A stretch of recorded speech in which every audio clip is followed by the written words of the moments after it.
ਸਤਿ ਸ੍ਰੀ ਅਕਾਲ। ਤੁਸੀਂ ਦੇਖ ਰਹੇ ਹੋ ਤਖਤ ਪੰਜਾਬ। ਮੈਂ ਤੁਹਾਡੇ ਨਾਲ ਸੁਖਵਿੰਦਰ ਸਿੰਘ, ਮੇਰੇ ਨਾਲ ਪ੍ਰੋਫੈਸਰ ਰੌਣਕੀ ਰਾਮ ਜੀ ਮੌਜੂਦ ਨੇ।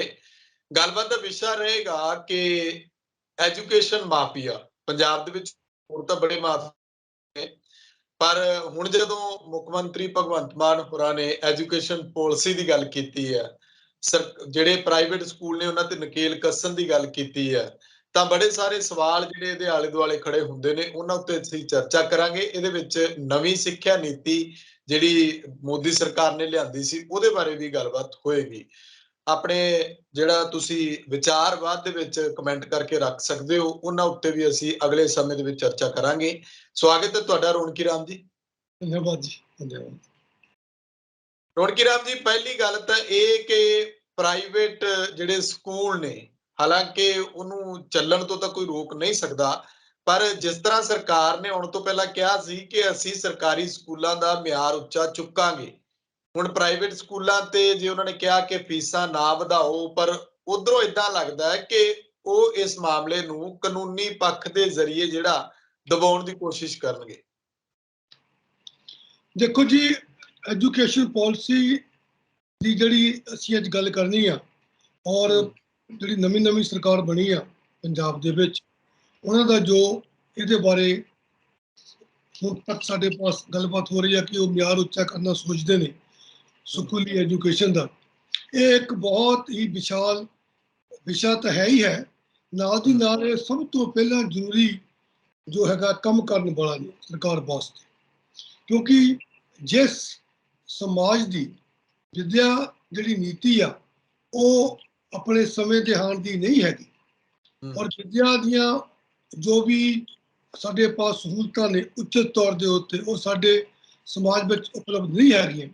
ਫਿਰ ਸਮਾਜ ਦੀ ਜਿਹੜੀ ਤਰੱਕੀ ਹੈਗੀ ਆ, ਸਮਾਜ ਦੀ ਸਫਲਤਾ ਹੈਗੀ ਆ, ਅਲੱਗ-ਅਲੱਗ ਫੀਲਡ ਵਿੱਚ, ਅਲੱਗ-ਅਲੱਗ ਖਿੱਤਿਆਂ ਵਿੱਚ, ਉਹ ਬੜੀ ਮੁਸ਼ਕਿਲ ਹੀ ਨਹੀਂ ਬਲਕਿ ਉਸ ਸਮਾਜ ਵਿੱਚ ਬਹੁਤ ਸਾਰੀਆਂ ਉਹਦੀਆਂ ਅੜਚਣਾਂ ਵੀ ਪੈਦਾ ਹੁੰਦੀਆਂ ਨੇ, ਕਿਉਂਕਿ ਫਿਰ ਉਹ ਬੱਚੇ ਜਿਹੜੇ ਨੇ, ਮਾਪੇ ਜਿਹੜੇ ਨੇ, ਉਹ ਆਪਣੇ ਬੱਚਿਆਂ ਨੂੰ ਪੜ੍ਹਾਉਣ ਲਈ, ਕਿਉਂਕਿ ਇੱਕ ਵਰਲਡ ਲੈਵਲ ਦੇ ਉੱਤੇ ਇਹ ਵਿਚਾਰ ਬਣ ਚੁੱਕਾ ਹੈ ਕਿ ਅਗਰ ਤੁਸੀਂ ਅੱਜ ਦੇ ਸਮੇਂ 'ਚ ਤਰੱਕੀ ਕਰਨੀ ਹੈ ਤਾਂ ਬੇਸ਼ੱਕ ਤੁਸੀਂ ਨੌਕਰੀ ਕਰਨੀ ਆ ਜਾਂ ਤੁਸੀਂ ਕੋਈ ਬਿਜ਼ਨਸ ਵੀ ਕਰਨਾ ਹੈ, ਜਿਹੜੀ ਮੁੱਢਲੀ ਤੁਹਾਡੀ ਸਿੱਖਿਆ ਹੈਗੀ ਆ, ਜਦ ਤੱਕ ਉਹਦੇ ਵਿੱਚ ਤੁਸੀਂ ਅੱਛੀ ਤਰ੍ਹਾਂ ਪੂਰੀ ਤਰ੍ਹਾਂ ਆਪਣੇ ਆਪ ਨੂੰ ਢਾਲ ਕੇ ਉਹਦੇ 'ਚੋਂ ਤੁਸੀਂ ਅੱਛੀ ਤਰ੍ਹਾਂ ਇੱਕ ਵਧੀਆ ਵਿੱਦਿਆ ਲੈ ਕੇ ਬਾਹਰ ਨਹੀਂ ਆਉਂਦੇ, ਤਾਂ ਤੁਹਾਡੀ ਚਾਹੇ ਉਹ ਪ੍ਰਾਈਵੇਟ ਅਦਾਰਾ ਹੈਗਾ, ਚਾਹੇ ਸਰਕਾਰੀ ਅਦਾਰਾ ਹੈਗਾ, ਜਾਂ ਆਪਣਾ ਬਿਜ਼ਨਸ ਹੈ, ਜਾਂ ਕਿ ਖੇਤੀ ਵੀ ਕਿਉਂ ਨਾ ਹੋਵੇ,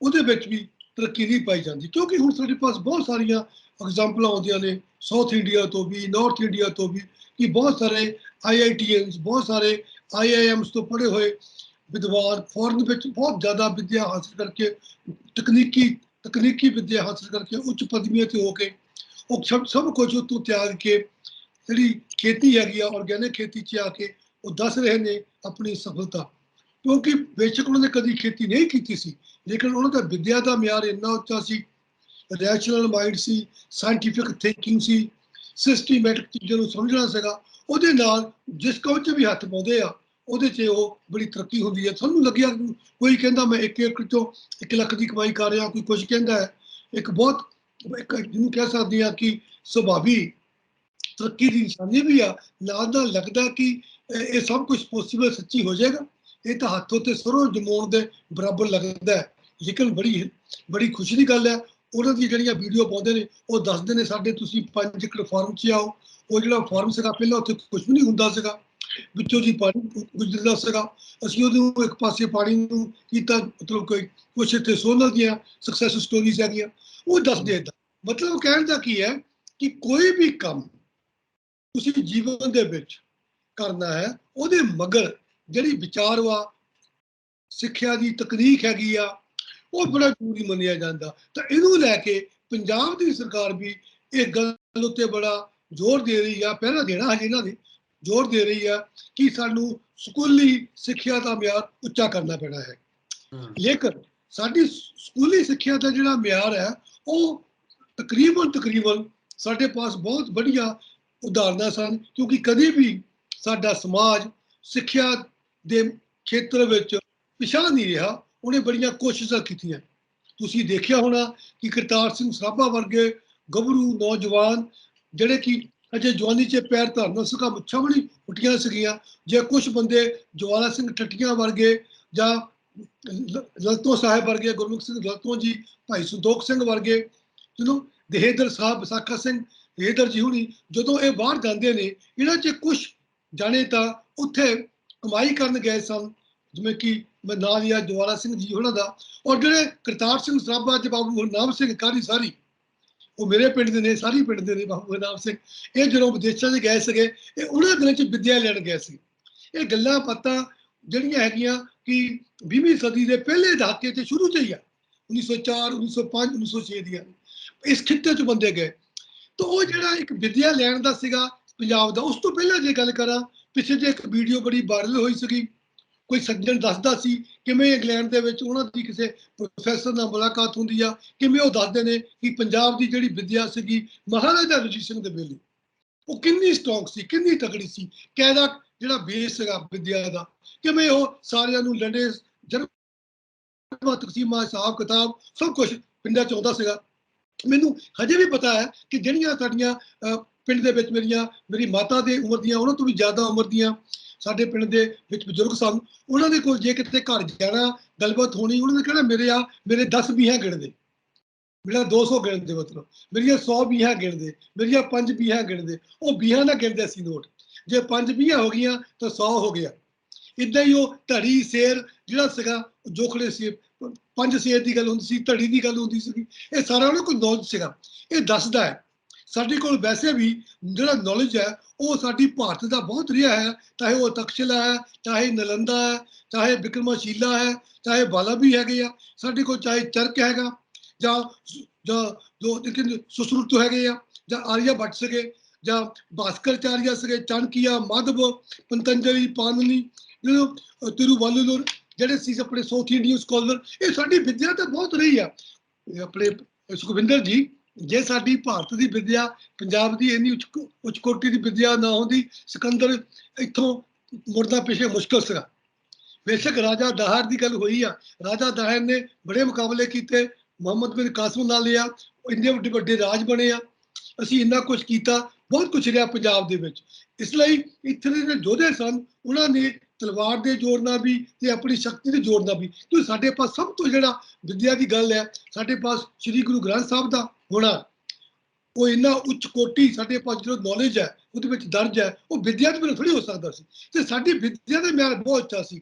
ਲੇਕਿਨ ਬਹੁਤ ਸਮੇਂ ਤੋਂ ਬਾਅਦ, ਜਦੋਂ ਮਹਾਰਾਜਾ ਰਣਜੀਤ ਸਿੰਘ ਦੇ ਕਾਲ ਤੋਂ ਬਾਅਦ ਅੰਗਰੇਜ਼ਾਂ ਦਾ ਇੱਥੇ ਰਾਜ ਆਉਂਦਾ ਹੈ, ਇੱਕ ਵਿੱਦਿਆ ਦੀ ਨਵੀਂ ਜਿਹੜੀ ਸਾਡੇ ਪਾਸ ਤਕਨੀਕ ਆਉਂਦੀ ਹੈ। ਉਹ ਜਿਹੜੀ ਵਿੱਦਿਆ ਹੈ ਉਹ ਸਿਰਫ ਅਤੇ ਸਿਰਫ ਸਾਨੂੰ ਬਿਊਰੋਕ੍ਰੇਸੀ ਦੀ ਜਿਹੜੀ ਹੈਗੀ ਆ, ਰੈਡੀ ਟੇਪਿਜ਼ਮ ਹੈ, ਉਹਨੂੰ ਮੱਦਰ ਕਰਨ ਵਾਸਤੇ ਆ, ਟਾਈਪਿੰਗ ਤੇ ਕਰਨ ਵਾਸਤੇ ਆ, ਉਹਨਾਂ ਦੇ ਨਾਲ ਥੋੜਾ ਬਹੁਤਾ ਹੈਲਪ ਕਰਨ ਵਾਸਤੇ ਆ।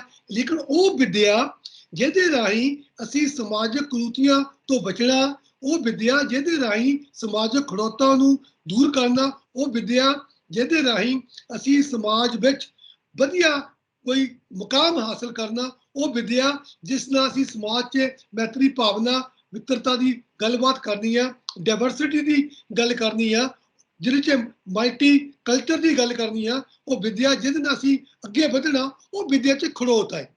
ਹੁਣ ਇਹ ਗੱਲ ਚਲੋ ਠੀਕ ਹੁੰਦੀ ਗਈ, ਸਾਨੂੰ ਪਤਾ ਸੀ ਮਕੌਲੇ ਦੀ ਗੱਲਬਾਤ ਸੀਗੀ, ਕਿਵੇਂ ਇੱਥੇ ਦੇ ਲੋਕੀ ਕੋਈ ਮੰਗਤਾ ਨਹੀਂ ਫਿਰਦਾ, ਇੱਥੇ ਕੋਈ ਫਕੀਰ ਉੱਦਾਂ ਦਾ ਨਹੀਂ ਹੈਗਾ, ਕੋਈ ਕਿਸੇ ਕੋਲ ਮੰਗ ਨਹੀਂ ਰਿਹਾ, ਇਹਨਾਂ ਦਾ ਇਖਲਾਕ ਬਹੁਤ ਉੱਚਾ ਹੈ। ਉਹ ਇਖਲਾਕ ਵਿੱਦਿਆ ਨਾਲ ਹੀ ਹੋਣਾ ਸੀ ਨਾ।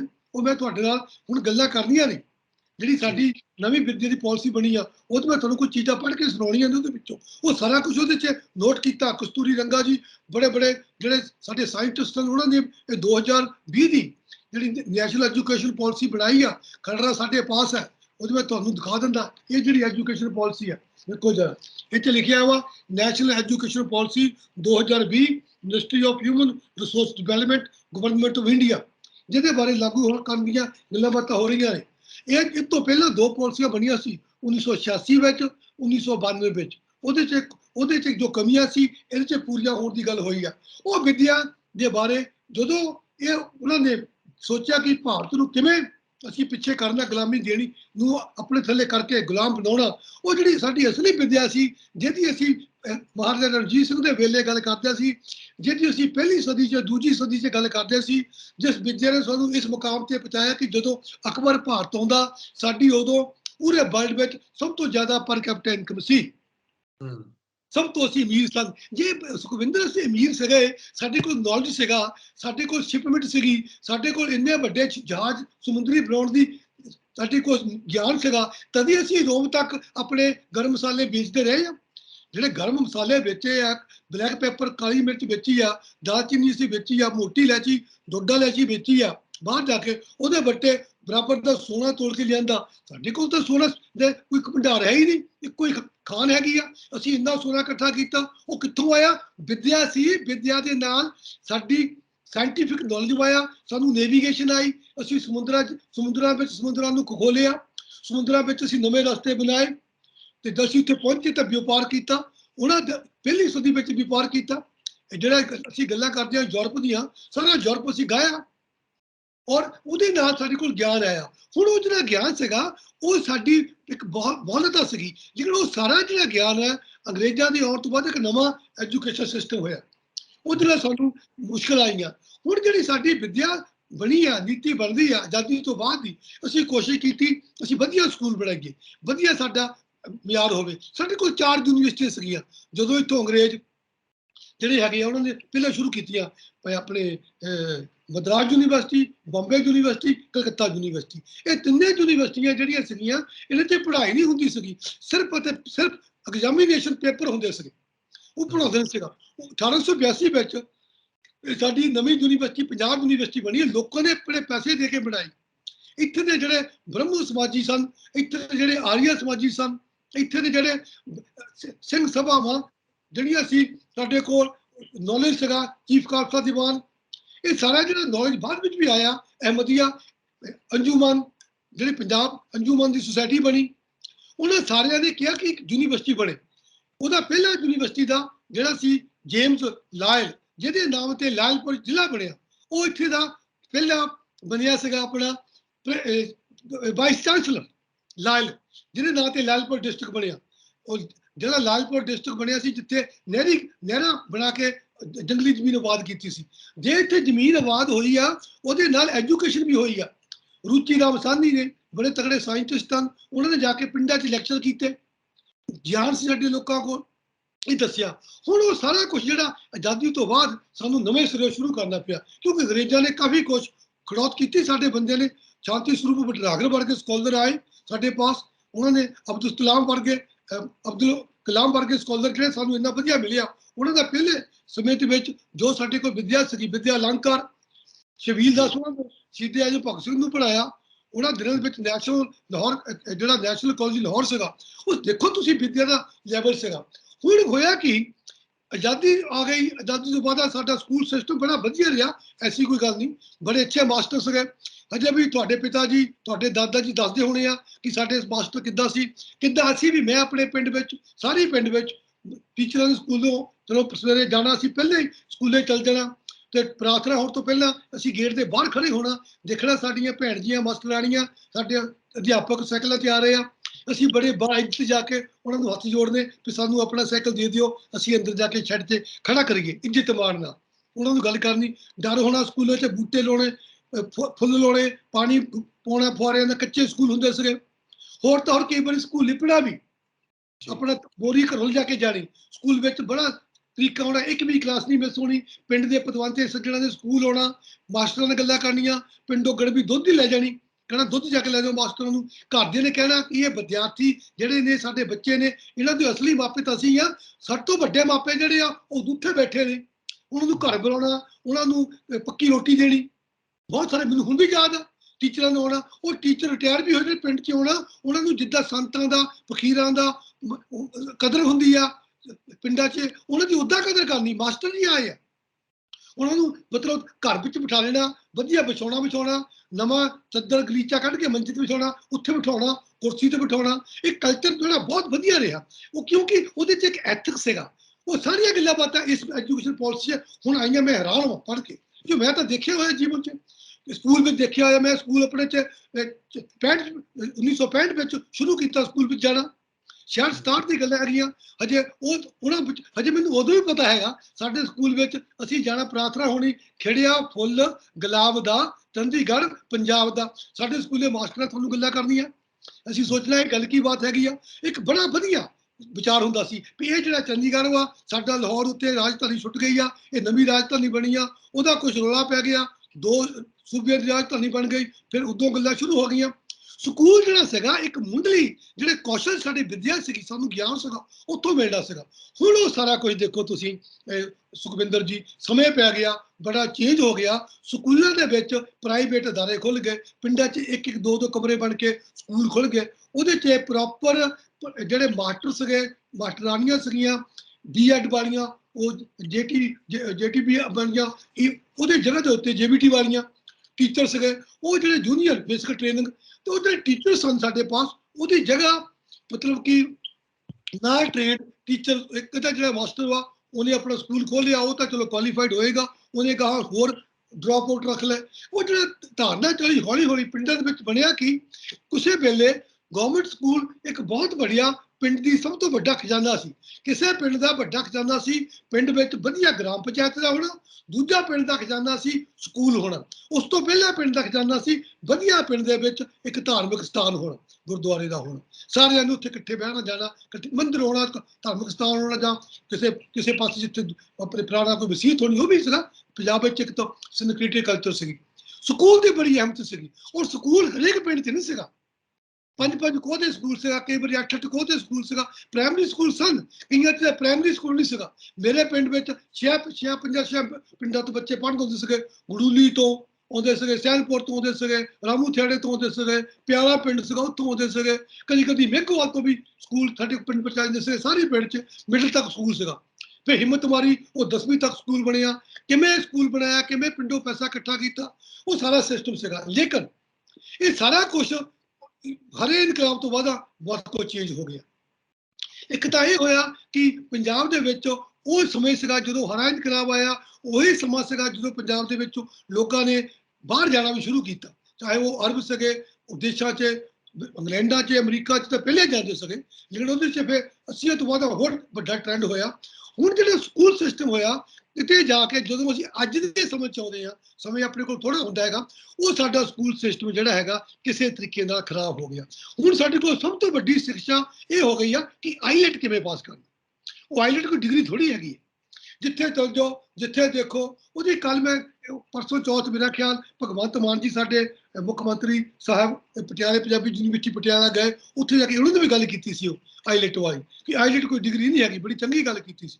ਉਹਨਾਂ ਨੇ ਇਹ ਵੀ ਕਿਹਾ ਸੀਗਾ ਕਿ ਦੇਖੋ 2 ਤਰ੍ਹਾਂ ਦੀਆਂ ਚੀਜ਼ਾਂ ਨੇ, ਜਿਹੜਾ ਚੀਜ਼ਾਂ ਅੰਦਰੋਂ ਕੀ ਗਿਆਨ ਫੁੱਟਦਾ ਹੈ ਉਹ ਜ਼ਿੰਦਗੀ ਆਉਂਦੀ ਆ, ਜੇ ਬਾਹਰੋਂ ਕਰਦੇ ਆ ਉਹ ਟੁੱਟ ਜਾਂਦੀ। ਉਹਨਾਂ ਨੇ ਇੱਕ ਐਗ ਦੀ ਐਗਜ਼ਾਮਪਲ ਦਿੱਤੀ ਸੀ, ਜੇ ਉਹਨੂੰ ਬਾਹਰੋਂ ਤੋੜਾਂਗੇ ਉਹ ਬਰਬਾਦ ਹੋ ਜਾਂਦਾ, ਜੇ ਅੰਦਰੋਂ ਆਪਣੇ ਆਪ ਉਹ ਪੂਰਾ ਪੱਕ ਕੇ ਨਿਕਲੇਗਾ ਤਾਂ ਇੱਕ ਜੀਵਨ ਆਉਂਦਾ ਹੈਗਾ। ਉੱਥੇ ਵਿਦਿਆਰਥੀਆਂ ਨੇ ਤਾਂ ਟੀਚਰ ਸਾਹਿਬਾਨ ਨੇ ਉਹ ਬੜੀਆਂ ਤਾੜੀਆਂ ਮਾਰੀਆਂ ਸੀ। ਹੁਣ ਸਾਡਾ ਇੱਕ ਸਿਸਟਮ ਹੈ, ਅਸੀਂ ਆਪਣੇ ਬੱਚਿਆਂ ਨੂੰ ਉਹ ਜੀਵਨ ਦੇਣਾ ਸਕੂਲਾਂ ਵਿੱਚੋਂ, ਕੀ ਉਹ ਸਕੂਲਾਂ ਦੇ ਵਿੱਚੋਂ ਪ੍ਰਫੁੱਲਤ ਹੋ ਕੇ ਉਹ ਜੀਵਨ ਲੈ ਕੇ ਬਾਹਰ ਆਉਂਦੇ ਹੈਗੇ ਆ, ਉਹ ਕਿਤੇ ਨਾ ਕਿਤੇ ਖਰਾਬ ਹੋਇਆ, ਉਹ ਸਿਸਟਮ ਖਰਾਬ ਹੋਇਆ। ਉਹਦੇ 'ਚ ਸਕੂਲਾਂ 'ਚ ਫੰਡ ਨਹੀਂ ਰਹੇ, ਸਕੂਲਾਂ ਦੇ ਵਿੱਚ ਟੀਚਰਾਂ ਨੂੰ ਹੋਰ ਪਾਸੇ ਤੋੜ ਦਿੱਤਾ ਗਿਆ। ਉਹ ਸਾਰਾ ਸਮੇਂ ਜਿਹੜਾ ਹੈਗਾ ਕੋਈ ਨਾ ਕੋਈ ਸਰਵੇ ਕਰਵਾਇਆ ਜਾ ਰਿਹਾ ਉਹਨਾਂ ਤੋਂ, ਕੋਈ ਨਾ ਕੋਈ ਸੈਂਸਸ ਦੀਆਂ, ਵੀ ਜੇ ਤੁਸੀਂ ਸੈਂਸਸ ਕਰਵਾਉਣੀ ਆ, ਮਰਦਮਸ਼ੁਮਾਰੀ ਕਰਵਾਉਣੀ ਆ, ਉਹ ਕੋਈ ਹੋਰ ਤੋਂ ਮਿਲਾਓ। ਜੇ ਤੁਸੀਂ ਕੋਈ ਸਕੂਲ ਵਿੱਚ ਬੱਚਿਆਂ ਨੂੰ ਖਾਣ ਪੀਣ ਵਾਸਤੇ ਰਾਸ਼ਨ ਦੀ ਪ੍ਰਬੰਧ ਕਰਨੇ ਆ, ਉਹਦੇ ਵਾਸਤੇ ਵੱਖਰੀ ਕਿਚਨ ਸਕੂਲ 'ਚ ਲਾਓ, ਉਹਦੇ ਵਾਸਤੇ 2 ਬੰਦੇ ਵੱਖਰੇ ਲਾਓ, ਉਹਦੇ 'ਚ ਤੁਸੀਂ ਕੋਈ ਲਾਂਗਰੀ ਲਾਓ ਸਕੂਲ ਵਿੱਚ, ਜਿਹੜੇ ਲੰਗਰ ਤਿਆਰ ਕਰਨ ਬੱਚੇ ਨੂੰ ਖਿਲਾਉਣ ਵਾਸਤੇ, ਜਾਂ ਕਿਚਨ ਵਿੱਚ ਖਾਣਾ ਤਿਆਰ ਕਰਨ ਉਹਨੂੰ ਤਿਆਰ ਕਰਨ ਵਾਸਤੇ। ਤੁਸੀਂ ਲਿਖ ਸਕਦੇ ਹੋ, ਤੁਸੀਂ ਅਧਿਆਪਕਾਂ ਦੀ ਡਿਊਟੀ ਕਿਉਂ ਲਾਉਂਦੇ ਹੋ? ਉਹਨਾਂ ਦਾ ਕੰਮ ਤਾਂ ਅਧਿਆਪਕ ਦਾ ਕੰਮ ਹੈ ਬੱਚਿਆਂ ਨੂੰ ਕਲਾਸਰੂਮ 'ਚ ਇੰਗੇਜ ਰੱਖਣਾ। ਅਧਿਆਪਕਾਂ ਨੂੰ ਥੋੜਾ ਟਾਈਮ ਮਿਲੇ ਤਾਂ ਕਿ ਉਹ ਆਪਣਾ ਬੈਠ ਕੇ ਸੋਚ ਸਮਝ ਕੇ ਬੱਚਿਆਂ ਨਾਲ ਗੱਲ ਕਰੇ। ਜਦ ਉਹਦਾ ਧਿਆਨ ਇਹ ਹੋਏਗਾ ਕਿ ਜਿਹੜੀ ਉੱਥੇ ਬਾਲਣ ਕਿੱਥੋਂ ਆਉਣਾ, ਹਜੇ ਵੀ ਸ਼ਿਕਾਇਤਾਂ ਆਉਂਦੀਆਂ ਨੇ, ਕੱਲਾ ਅਨਾਜ ਆ ਜਾਂਦਾ ਨੇ, ਦਾਲ ਆ ਜਾਂਦੀ ਨੇ, ਉਹਨੂੰ ਸਮਾਨ ਨੂੰ ਬਣਾਉਣ ਵਾਸਤੇ ਲੂਣ ਬਸਾਰ ਤੇਲ ਬਸਾਰ ਸਭ ਆਉਣਾ, ਉਹ ਕਿਵੇਂ ਆਉਣਾ, ਕਿਵੇਂ ਸਿਸਟਮ ਹੈ, ਉਹ ਟੀਚਰਾਂ ਦੀ ਸਿਰਦਰਦੀ ਨਹੀਂ ਚਾਹੀਦੀ। ਫਿਰ ਸਕੂਲਾਂ ਦੇ ਵਿੱਚ ਅਸੀਂ ਦੇਖਦੇ ਹਾਂ ਕਿ ਬਦਲੀਆਂ ਦਾ ਦੌਰ ਚੱਲ ਜਾਂਦਾ ਹੈ, ਕੋਈ ਟੀਚਰ 60 ਮੀਲ ਤੋਂ ਆ ਰਿਹਾ, ਕੋਈ 40 ਮੀਲ ਤੋਂ ਆ ਰਿਹਾ, ਉਹ ਕਦੀ ਮਿਨਿਸਟਰ ਮਗਰ ਘੁੰਮਦਾ, ਕਦੀ ਉਹ ਕਿਸੇ ਵੀਡੀਓ ਦੇ ਐਸਡੀਓ ਦੇ ਐਸਡੀਐਮ ਨਾਲ ਜਾ ਕੇ ਕਰਦਾ ਮੇਰੀ ਬਦਲੀ ਹੋਣੀ ਚਾਹੀਦੀ ਆ, ਉਹ ਸਾਰਾ ਸਮੇਂ ਤੋਂ ਉੱਧਰ ਲੱਗ ਜਾਂਦਾ ਹੈਗਾ। ਸਾਨੂੰ ਸਰਕਾਰੀ ਤੌਰ ਦੇ ਉੱਤੇ ਉਹ ਸਿਸਟਮ ਜਿਹੜਾ ਹੈਗਾ ਉਹਨੂੰ ਕਿਵੇਂ ਪੂਰੀ ਤਰ੍ਹਾਂ ਸਾਰੇ ਪਲੱਗ ਜਿਹੜੇ ਆ ਖੋਲ ਹੈਗੇ ਉਹਨੂੰ ਪਲੱਗ ਕਰਕੇ ਇੱਕ ਵਧੀਆ ਤਰੀਕੇ ਨਾਲ ਜਦ ਤੱਕ ਸਾਡਾ ਟੀਚਰ ਸਾਨੂੰ ਪੜ੍ਹਾਉਣ ਵਾਲਾ ਬੱਚਿਆਂ ਨੂੰ ਪੜ੍ਹਾਉਣ ਵਾਲਾ ਉਹ ਸੁਖਤ ਨਹੀਂ ਹੈਗਾ, ਉਹ ਕਿਵੇਂ ਪੜ੍ਹਾਏਗਾ? ਉਹਨੂੰ ਹਰਾਸਮੈਂਟ ਉਹਦੀ ਰੁਕਣੀ ਚਾਹੀਦੀ ਆ। ਉਦੋਂ ਅਸੀਂ ਪੂਰਾ ਕਿਸੇ ਤਰ੍ਹਾਂ ਨਾਲ ਤਿਆਰ ਕਰਕੇ ਕਲਾਸਰੂਮ ਤੱਕ ਉਹਦਾ ਸੀਮਤ ਹੋਣਾ ਚਾਹੀਦਾ ਨੇ। ਉਹਨੂੰ ਆਪਣੇ ਪੜ੍ਹਨ ਦਾ ਵੀ ਮੌਕਾ ਮਿਲੇ। ਉਹ ਸਕੂਲ ਤੋਂ ਘਰ ਪਹੁੰਚੇ, ਘਰ ਤੱਕ ਜਾਂਦੇ ਜਾਂਦੇ ਉਹਨੂੰ ਇਹ ਨਾ ਲੱਗੇ ਕਿ ਅੱਜ ਮੈਂ ਹਰਾਸ ਹੋ ਕੇ ਆਇਆ ਹਾਂ। ਬੜੀ ਮੁਸ਼ਕਿਲ ਗੱਲ ਹੈਗੀ ਆ। ਇਹ ਜਿਹੜੀਆਂ ਸਾਰੀਆਂ ਚੀਜ਼ਾਂ ਨੇ ਮੈਨੂੰ ਲੱਗਦਾ ਹੈ ਇਹ ਸਾਡਾ ਜਿਹੜਾ ਅੱਜ ਦੀ ਸਰਕਾਰ ਵਾ ਜੇ ਉਹ ਸੋਚ ਰਹੀ ਆ ਕਿ ਸਕੂਲਾਂ ਦੇ ਉੱਤੇ ਪਹਿਰਾ ਦੇਣਾ, ਕੁਝ ਕੰਮ ਕਰਨਾ, ਨਵੀਂ ਸਿੱਖਿਆ ਦੇਣੀ, ਨਵੀਂ ਸਿੱਖਿਆ ਨੀਤੀ ਦੀ ਪਾਲਿਸੀ ਬਣੀ ਹੋਈ ਆ, ਉਹਦੇ ਬਾਰੇ ਮੈਂ ਤੁਹਾਡੇ ਨਾਲ ਗੱਲ ਕਰਨੀ ਆ। ਲੇਕਿਨ ਨਵੀਂ ਸਿੱਖਿਆ ਦੀ ਨੀਤੀ ਬਣਾਉਣ ਤੋਂ ਪਹਿਲਾਂ ਸਾਨੂੰ ਕੁਝ ਸਿੱਖਿਆ ਦਾ ਜਿਹੜਾ ਢਾਂਚਾ ਸਕੂਲ ਸਿਸਟਮ ਹੈ ਉਹਦਾ ਕਿਵੇਂ ਚਲਾਉਣਾ ਵਾ, ਉਹਦੇ ਫੰਡ ਕਿਵੇਂ ਆਉਣੇ ਆ, ਟੀਚਰਾਂ ਨੂੰ ਕਿਵੇਂ ਸੁਖਦ ਮਾਹੌਲ ਪੈਦਾ ਕਰਨਾ ਹੈ। ਜਦ ਤੱਕ ਇਹਦੇ ਬਾਰੇ ਸਾਡੇ ਸਿੱਖਿਆ ਜਿਹੜਾ ਵਿਭਾਗ ਹੈ ਉਹ ਬੈਠ ਕੇ ਸੋਚੇਗਾ ਨਹੀਂ। ਜੇ ਅਸੀਂ ਇਹ ਕਹੀ ਜਾਣਾ ਵਾ ਆਪਣੇ ਟੀਚਰਾਂ ਨੂੰ ਤੁਸੀਂ ਕਿੱਥੇ ਖੜੇ ਹੋ, ਵੀਡੀਓ ਪਾ ਕੇ ਦੱਸੋ, ਵੀਡੀਓ ਔਨ ਕਰੋ, ਤੁਸੀਂ ਕਲਾਸ ਲੈ ਰਹੇ ਆ, ਉਹਦੇ ਨਾਲ ਕੰਮ ਨਹੀਂ ਬਣੇਗੀ। ਸਾਨੂੰ ਆਪਣੇ ਟੀਚਰਾਂ 'ਚ ਵਿਸ਼ਵਾਸ ਰੱਖਣਾ ਪਵੇਗਾ, ਕਿਸੇ ਤਰੀਕੇ ਨਾਲ ਜਾ ਕੇ ਉੱਥੇ ਦੇਖਣਾ ਪਵੇਗਾ। ਜੇ ਅਸੀਂ ਸਾਰਾ ਦਿਨ ਉਹਨਾਂ ਦੇ ਉੱਤੇ ਇੱਕ ਡੰਡਾ ਲੈ ਕੇ ਖੜੇ ਹੋਵਾਂਗੇ ਇਹ ਕੰਮ ਬਣੇਗਾ ਨਹੀਂ। ਸਿੱਖਿਆ ਨੂੰ ਸਿੱਖਿਆ ਦੇ ਤਰੀਕੇ ਨਾਲ ਹੋਣਾ, ਸਿੱਖਿਆ ਜੋੜ ਨਾਲ ਨਹੀਂ ਆ ਸਕਦੀ, ਸਿੱਖਿਆ ਡਰਾ ਕੇ ਧਮਕਾ ਕੇ ਨਹੀਂ ਆ ਜਾ ਸਕਦੀ। ਟੀਚਰਾਂ ਦਾ ਤਾਂ ਸਾਡੇ ਵਿਚਾਰਿਆਂ ਦਾ ਇਹ ਹਾਲ ਹੁੰਦਾ ਕਿ ਪਤਾ ਨਹੀਂ ਉਹਨਾਂ ਨੂੰ ਕਿੱਥੋਂ ਕਿਸੇ ਵੇਲੇ ਕਾਲ ਹੋ ਜਾਣੀ ਆ, ਫਿਰ ਉਹਨੂੰ ਡਰਾਇਆ ਧਮਕਾਇਆ ਜਾਂਦਾ। ਜੇ ਕੋਈ ਤੁਸੀਂ ਆਪਣੀ ਮਨ ਦੀ ਗੱਲ ਕਰਦੇ ਆ ਤੁਹਾਨੂੰ ਚੱਕ ਕੇ ਦੂਜੇ ਜ਼ਿਲ੍ਹੇ 'ਚ ਭੇਜ ਦੇਣਾ, ਇਹ ਸਿਸਟਮ ਥੋੜੀ ਹੈਗਾ। ਇਹ ਕੋਈ ਪੁਲਿਸ ਨਹੀਂ ਹੈਗਾ। ਹੁਣ ਤਾਂ ਪੁਲਿਸ ਵੀ ਜਿਹੜੇ ਥਾਣੇ ਦੇ ਬਾਹਰ ਨੇ ਉਹਨਾਂ 'ਤੇ ਵੀ ਬਹੁਤ ਤਰੀਕੇ ਦੇ ਨਾਲ ਇੱਕ ਪ੍ਰੇਮ ਨਾਲ ਗੱਲ ਕਰਨੀ ਪੈਂਦੀ ਆ। ਅਸੀਂ ਆਪਣੇ ਜੋ ਕੋਈ ਅਪਰਾਧੀ ਆ ਉਹਨੂੰ ਸੁਧਾਰਨਾ ਵਾ, ਨਾ ਕਿ ਉਹਨੂੰ ਹੋਰ ਹਾਰਡਨ ਕਰਨਾ ਹੈ। ਇਹ ਸਾਰੀਆਂ ਚੀਜ਼ਾਂ ਜਿਹੜੀਆਂ ਨੇ ਇਹਦੇ ਬਾਰੇ ਗੱਲਬਾਤ ਹੋਣੀ ਬਹੁਤ ਜ਼ਰੂਰੀ ਆ। ਤੁਸੀਂ ਆਪਣੇ ਅੱਜ ਚੈਨਲ ਰਾਹੀਂ ਗੱਲਬਾਤ ਕਰ ਰਹੇ ਆ, ਕੋਸ਼ਿਸ਼ ਕਰਾਂਗੇ ਸਮੇਂ ਦੇ ਵਿੱਚ ਜਿੰਨਾ ਆਪਾਂ ਨੂੰ ਸਮਾਂ ਮਿਲੇਗਾ ਉਹਦੇ 'ਚ ਵੱਧ ਤੋਂ ਵੱਧ ਆਪਣੇ ਪਾਠਕਾਂ ਦੇ ਨਾਲ, ਆਪਣੇ ਸਰੋਤਿਆਂ ਦੇ ਨਾਲ ਗੱਲ ਸ਼ੇਅਰ ਕਰਨ ਦੀ। ਜੀ ਕੋਸ਼ਿਸ਼ ਇਹ ਹੁੰਦੀ ਹੈ ਮੇਰੀ ਪ੍ਰੋਫੈਸਰ ਸਾਹਿਬ ਕਿ ਜਿਹੜੇ ਵੀ ਤੁਹਾਡੇ ਵਰਗੇ ਵਿਦਵਾਨ ਸਾਡੇ ਨਾਲ ਜੁੜਦੇ ਨੇ ਉਹਨਾਂ ਨੂੰ ਸਵਾਲ ਜਿਹੜੇ ਉਹ ਘੱਟ ਕੀਤੇ ਜਾਣ, ਉਹਨਾਂ ਨੂੰ ਸੁਣਿਆ ਜਾਏ ਤਾਂ ਕਿ ਲੋਕਾਂ ਨੂੰ ਪਤਾ ਲੱਗੇ, ਪੂਰਾ ਐਨ ਖੁੱਲ ਕੇ ਪਤਾ ਲੱਗੇ ਕਿ ਚੱਲ ਕੀ ਰਿਹਾ ਸਿੱਖਿਆ ਦਾ ਮਾਫੀਆ। ਮੈਂ ਸਵਾਲ ਹੁਣ ਅਗਲਾ ਕਰਦਾ ਪ੍ਰੋਫੈਸਰ ਸਾਹਿਬ, ਸਰਕਾਰੀ ਸਕੂਲਾਂ ਦਾ ਤਾਂ ਤੁਸੀਂ ਦੱਸ ਦਿੱਤਾ, ਪ੍ਰਾਈਵੇਟ ਸਕੂਲਾਂ ਦੀ ਗੱਲ ਕਰੀਏ ਕਿ ਲੁੱਟ ਇੰਨੀ ਮੱਚੀ ਹੋਈ ਆ, ਪਿਛਲੀਆਂ ਸਰਕਾਰਾਂ ਨੇ ਤਾਂ ਕੁਝ ਕੀਤਾ ਨਹੀਂ, ਜੇ ਹੁਣ ਦੀ ਸਰਕਾਰ ਕੁਝ ਕਰਨ ਲੱਗੀ ਆ ਤਾਂ ਉਹ ਵੀ ਇਦਾਂ ਲੱਗਦਾ ਕਿ ਕਾਨੂੰਨੀ ਦਾਅ ਪੇਚਾਂ ਵਿੱਚ ਫਸ ਕੇ ਰਹਿ ਜਾਣਾ। ਮਾਪਿਆਂ ਦੇ ਫੋਨ ਆਉਂਦੇ ਨੇ, ਉਹਨਾਂ ਦੀਆਂ ਕੰਪਲੇਂਟਾਂ ਆਉਂਦੀਆਂ ਕਿ ਸਾਨੂੰ ਫੀਸਾਂ ਦੇ ਨਾਂ ਦੇ ਉੱਤੇ ਕਿਸ ਤਰ੍ਹਾਂ ਲੁੱਟਿਆ ਜਾਂਦਾ ਹੈ, ਕਿਸ ਤਰ੍ਹਾਂ ਫੰਡ ਦਿਖਾ ਦਿੱਤੇ ਜਾਂਦੇ ਨੇ ਕਿ ਆਹ ਭਰਨਾ ਉਹ ਭਰਨਾ। ਇਹ ਦੂਜੀ ਗੱਲ ਇਹ ਵੀ ਹੁੰਦੀ ਹੈ ਕਿ ਮਾਪਿਆਂ ਤੇ ਵੀ ਉਂਗਲ ਉੱਠਦੀ ਹੈ ਕਿ ਤੁਸੀਂ ਬੱਚਿਆਂ ਨੂੰ ਵੱਡੇ ਵੱਡੇ ਪ੍ਰਾਈਵੇਟ ਸਕੂਲਾਂ ਦੀ ਥਾਂ ਸਰਕਾਰੀ ਸਕੂਲਾਂ ਵਿੱਚ ਪੜ੍ਹਾਓ ਤੇ ਨਾਲੇ ਸਰਕਾਰ ਨੂੰ ਕਹੋ ਕਿ ਜੋ ਵਧੀਆ ਮਿਆਰ ਜਾਂ ਫਿਰ ਜੋ ਵਧੀਆ ਸਿੱਖਿਆ ਪ੍ਰਾਈਵੇਟ ਦੇ ਰਿਹਾ ਉਹ ਤੁਸੀਂ ਕਿਉਂ ਨਹੀਂ ਦੇ ਸਕਦੇ। ਤੁਸੀਂ ਉਸ ਚੀਜ਼ ਨੂੰ ਪੈਦਾ ਕਰੋ, ਇੱਕ ਐਜੀਟੇਸ਼ਨ ਇਹਦੇ ਖਿਲਾਫ ਵੀ ਕਰ ਲਓ। ਦੇਖੋ ਸੁਖਵਿੰਦਰ ਸਿੰਘ ਜੀ, ਅਗਰ ਤੇ ਪ੍ਰਾਈਵੇਟ ਜਿਹੜੇ ਸਕੂਲ ਅਦਾਰੇ ਨੇ, ਕਨਵੈਂਟ ਸਕੂਲ ਨੇ, ਉਹ ਇੰਗਲਿਸ਼ ਸਕੂਲ ਨੇ, ਵੱਡੇ ਵੱਡੇ ਅਦਾਰਿਆਂ ਦੇ ਸਕੂਲ ਨੇ, ਉਹਨਾਂ 'ਚ ਜਿਹੜੇ ਬੱਚੇ ਪੜ੍ਹਦੇ ਆ ਉਹ ਸੋਸ਼ਲੀ ਇਕਨੋਮਿਕਲੀ ਜਿਹੜਾ ਪਿਛੜਿਆ ਹੋਇਆ ਸਮਾਜ ਆ ਉਹਦੇ ਬੱਚੇ ਤਾਂ ਹੈ ਨਹੀਂ ਗੇ। ਉਹਦੇ 'ਚ ਬੱਚੇ ਉਹਨਾਂ ਦੇ ਨੇ ਜਿਹੜੇ ਸਾਧਨ ਸੰਪੰਨ ਨੇ, ਜੋ ਜਾਂ ਫਿਰ ਉਹਨਾਂ ਦਾ ਕੋਈ ਆਰਥਿਕ ਤੌਰ ਦੇ ਉੱਤੇ ਤਾਂ ਹੈ ਹੀ ਹੈ, ਲੇਕਿਨ ਉਹਦੀ ਅਪਰੋਚ ਵੀ ਹੈਗੀ ਆ। ਉਹਨਾਂ ਸਕੂਲਾਂ 'ਚ ਐਡਮਿਸ਼ਨਾਂ ਲੈਣੀਆਂ ਵੀ ਸੌਖੀ ਨਹੀਂ ਹੈਗੀਆਂ ਕਿਉਂਕਿ ਉਹਨਾਂ ਦਾ ਹੁਣ ਨਾਮ ਬਣ ਚੁੱਕਾ। ਉਹਦੇ ਵਿੱਚ ਅਪਰੋਚਾਂ ਦੇ ਨਾਲ ਕਈ ਵਾਰੀ ਚਲੋ ਹੁਣ ਤਾਂ ਲੋਟਰੀ ਸਿਸਟਮ ਹੋ ਗਿਆ। ਅਗਰ ਇਹਨਾਂ ਸਾਰੇ ਸਾਧਨ ਸੰਪੰਨ ਸਾਡੇ ਸਮਾਜ ਦੇ ਜੋ ਸਿਟੀਜ਼ਨ ਨੇ ਉਹਨਾਂ ਦੇ ਬੱਚੇ ਗਵਰਨਮੈਂਟ ਸਕੂਲਾਂ 'ਚ ਪੜ੍ਹਦੇ ਹੋਣਗੇ ਤਾਂ ਉਹਨਾਂ ਦਾ ਉੱਥੇ ਇੰਟਰਸਟ ਹੋਏਗਾ। ਹੁਣ ਗਵਰਨਮੈਂਟ ਸਕੂਲ ਵਿੱਚ ਤੇ ਤਕਰੀਬਨ ਇਹਨਾਂ ਦੇ ਬੱਚੇ ਪੜ੍ਹਦੇ ਨਹੀਂ ਹੈਗੇ, ਤਾਂ ਇਸ ਕਰਕੇ ਗਵਰਨਮੈਂਟ ਸਕੂਲ ਦੀ ਤਾਂ ਹੁਣ ਗੱਲ ਹੀ ਕੋਈ ਵੀ ਹੁੰਦੀ। ਜੇ ਉਹ ਪ੍ਰਾਈਵੇਟ ਸਕੂਲ ਦੀ ਗੱਲ ਹੁੰਦੀ ਆ, ਠੀਕ ਆ, ਉਹ ਕਹਿੰਦੇ ਕਿ ਫੀਸਾਂ ਵਧੀਆ ਮੰਗ ਰਹੇ ਨੇ, ਫੀਸਾਂ ਦੀ ਵੱਧ ਹੋਣੀ ਚਾਹੀਦੀਆਂ। ਲੇਕਿਨ ਜੋ ਸਾਡੇ ਗਵਰਨਮੈਂਟ ਸਕੂਲ ਨੇ ਉਹਨਾਂ ਦੇ ਵਿੱਚ ਕੀ ਹਾਲਾਤ ਨੇ ਉਹਦੇ ਬਾਰੇ ਤਾਂ ਸਮਾਜ ਵਿੱਚ ਪੁਣ ਛਣ ਕੇ ਗੱਲਬਾਤ ਬਹੁਤ ਘੱਟ ਆਉਂਦੀ ਆ। ਉਹਦੀਆਂ ਸਮੱਸਿਆਵਾਂ ਨੇ ਉੱਥੇ ਤਾਂ ਟੀਚਰਾਂ ਦੀਆਂ ਸਮੱਸਿਆ ਜ਼ਿਆਦਾ ਨੇ ਬੱਚਿਆਂ ਦੀਆਂ ਸਮੱਸਿਆ ਨਾਲੋਂ, ਤੇ ਟੀਚਰ ਦੀ ਸਮੱਸਿਆ ਨਾਲੋਂ ਬੱਚਿਆਂ ਦੀਆਂ ਸਮੱਸਿਆ ਹੋਰ ਵੀ ਬਹੁਤ ਜ਼ਿਆਦਾ ਨੇ। ਉੱਥੇ ਦੇ ਕਰਮਚਾਰੀਆਂ ਦੀਆਂ ਆਪਣੀਆਂ ਸਮੱਸਿਆਵਾਂ ਨੇ। ਇੱਕ ਬੜਾ ਜ਼ਬਰਦਸਤ ਜਿਹਨੂੰ ਕਹਿੰਦੇ ਆ ਉੱਥੇ ਇੱਕ ਵਿਸ਼ਵ ਸਰਕਲ ਬਣ ਗਿਆ ਵਾ, ਜਿਹਨੂੰ ਕਿਤੇ ਘੁੰਮਣ ਘੇਰੀ ਬਣੀ ਹੋਈ ਆ, ਜਿਸ ਤੋਂ ਬਾਹਰ ਨਿਕਲਣਾ ਮੁਸ਼ਕਿਲ ਹੋ ਰਿਹਾ। ਹਾਂ, ਹੁਣ ਗੱਲ ਕਰਦੇ ਆ ਪ੍ਰਾਈਵੇਟ ਸਕੂਲਾਂ ਦੀ। ਹੁਣ ਉਹ ਜਿਹੜੇ ਪ੍ਰਾਈਵੇਟ ਸਕੂਲ ਨੇ, ਅਗਰ ਦੇਖਿਆ ਜਾਵੇ, ਉਹਨਾਂ ਸਕੂਲਾਂ ਦੇ ਵਿੱਚ ਪਿਛਲੇ ਸਮੇਂ 'ਚੋਂ ਬਹੁਤ ਜ਼ਿਆਦਾ ਡਿਵੈਲਪਮੈਂਟ ਹੋਈ ਆ। ਡਿਵੈਲਪਮੈਂਟ ਕੀ ਹੋਈ ਆ? ਬਿਲਡਿੰਗਾਂ ਬਣੀਆਂ ਨੇ। ਤੁਸੀਂ ਕਿਸੇ ਪਾਸੇ ਵੀ ਚਲ ਜਾਓ ਹਾਈਵੇ ਦੇ, ਈਸਟ ਵਾਲੇ ਪਾਸੇ, ਪੂਰਬ ਵਾਲੇ ਪਾਸੇ, ਪੱਛਮ ਵਾਲੇ ਪਾਸੇ, ਦੱਖਣ ਵਾਲੇ ਪਾਸੇ, ਉੱਤਰ ਵਾਲੇ ਪਾਸੇ ਹਾਈਵੇ ਨੇ।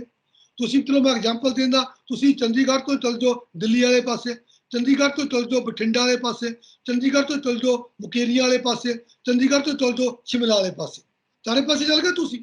ਉੱਥੇ ਤੁਹਾਨੂੰ ਸਾਰੇ ਪਾਸੇ ਜਿਹੜੇ ਬੜੇ ਬੜੇ ਹਾਈਵੇ ਮਿਲ ਜਾਣਗੇ। 4-4 ਲੇਨ, 6-6 ਲੇਨ ਬਣ ਗਈਆਂ ਨੇ, ਫਲਾਈਓਵਰ ਦੇ ਵੱਡੀਆਂ ਰੋਡਸ ਬਣ ਗਏ ਨੇ, ਟੋਲ ਲੱਗ ਗਏ ਨੇ।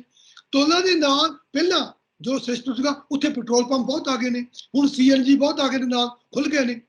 ਇੱਕ ਹੋਰ ਵੱਡੀ ਚੀਜ਼ ਆ, ਕਿਤੇ ਕਿਤੇ ਹਸਪੀਟਲ ਵੀ ਜ਼ਿਆਦਾ ਹਰੇਕ ਹਾਈਵੇ ਤੇ ਨਵੇਂ ਆਉਣ ਲੱਗ ਪਏ ਨੇ। ਲੇਕਿਨ ਜਿਹੜੀ ਸਭ ਤੋਂ ਜ਼ਿਆਦਾ ਚੀਜ਼ ਦੇਖਣ ਨੂੰ ਮਿਲਦੀ ਆ, ਉਹ ਪ੍ਰਾਈਵੇਟ ਸਕੂਲ ਹਾਈਵੇ ਤੇ ਖੁੱਲ ਗਏ ਨੇ। ਉਹਨਾਂ ਨੂੰ ਪਤਾ ਸੀ ਵੀ ਤੋਂ ਹਾਈਵੇ ਨਿਕਲਣਾ ਹੈਗਾ, ਲੈਂਡ ਲਈ ਗਈ ਹੈਗੀ ਆ, ਉਹਦੇ ਤੇ ਸਕੂਲ ਵਧੀਆ ਬਣਾ ਲਿਆ, ਸਿਸਟਮ ਆ ਗਿਆ। ਉਹਦਾ ਬਾਹਰਲਾ ਜਿਹੜਾ ਮੋਹਰਾ ਹੈਗਾ, ਜਿਹੜਾ ਮੋਹਰਾ ਬਹੁਤ ਵਧੀਆ ਬਣ ਗਿਆ, ਅੱਛੀ ਤਰ੍ਹਾਂ ਉਹਦੀ ਐਡਵਰਟਾਈਜ਼ਮੈਂਟ ਹੋ ਗਈ ਆ, ਉਹਨੂੰ ਸਿੱਧ ਕਰ ਦਿੱਤਾ ਕਿ ਇਹਦੇ ਨਾਲ ਜੁੜਿਆ ਹੋਇਆ, ਨਾਲ ਕਰ ਦਿੱਤਾ ਇਹ ਕੈਂਬਰਿਜ ਸਕੂਲ ਨਾਲ ਜੁੜਿਆ ਹੋਇਆ, ਇਹ ਫਲਾਣੇ ਸਕੂਲ ਨਾਲ ਜੁੜਿਆ ਹੋਇਆ, ਉੱਥੇ ਇਹ ਸਿਸਟਮ ਜਾਣਾ ਹੈ, ਵਧੀਆ ਬੱਸਾਂ ਲੱਗ ਗਈਆਂ, ਅਪਰੋਚ ਕਰ ਦਿੱਤੀ ਆ, ਤਾਂ ਵਧੀਆ ਪੈਂਫਲੇਟ ਬਣ ਗਏ ਆ, ਉਹ ਇੰਟਰਨੈਟ ਤੇ ਪਾ ਦਿੱਤਾ ਗਿਆ, ਮਾਪਿਆਂ ਨੂੰ ਦੱਸ ਦਿੱਤਾ ਗਿਆ ਇਹ ਇੰਨੀ ਤਰੀਕ ਤੱਕ ਹੈਗੀ ਆ, ਉਸ ਤੋਂ ਬਾਅਦ ਤਾਂ ਸੀਟਾਂ ਹੋ ਜਾਣੀਆਂ, ਕੁਝ ਸੀਟਾਂ ਖਾਲੀ ਨੇ।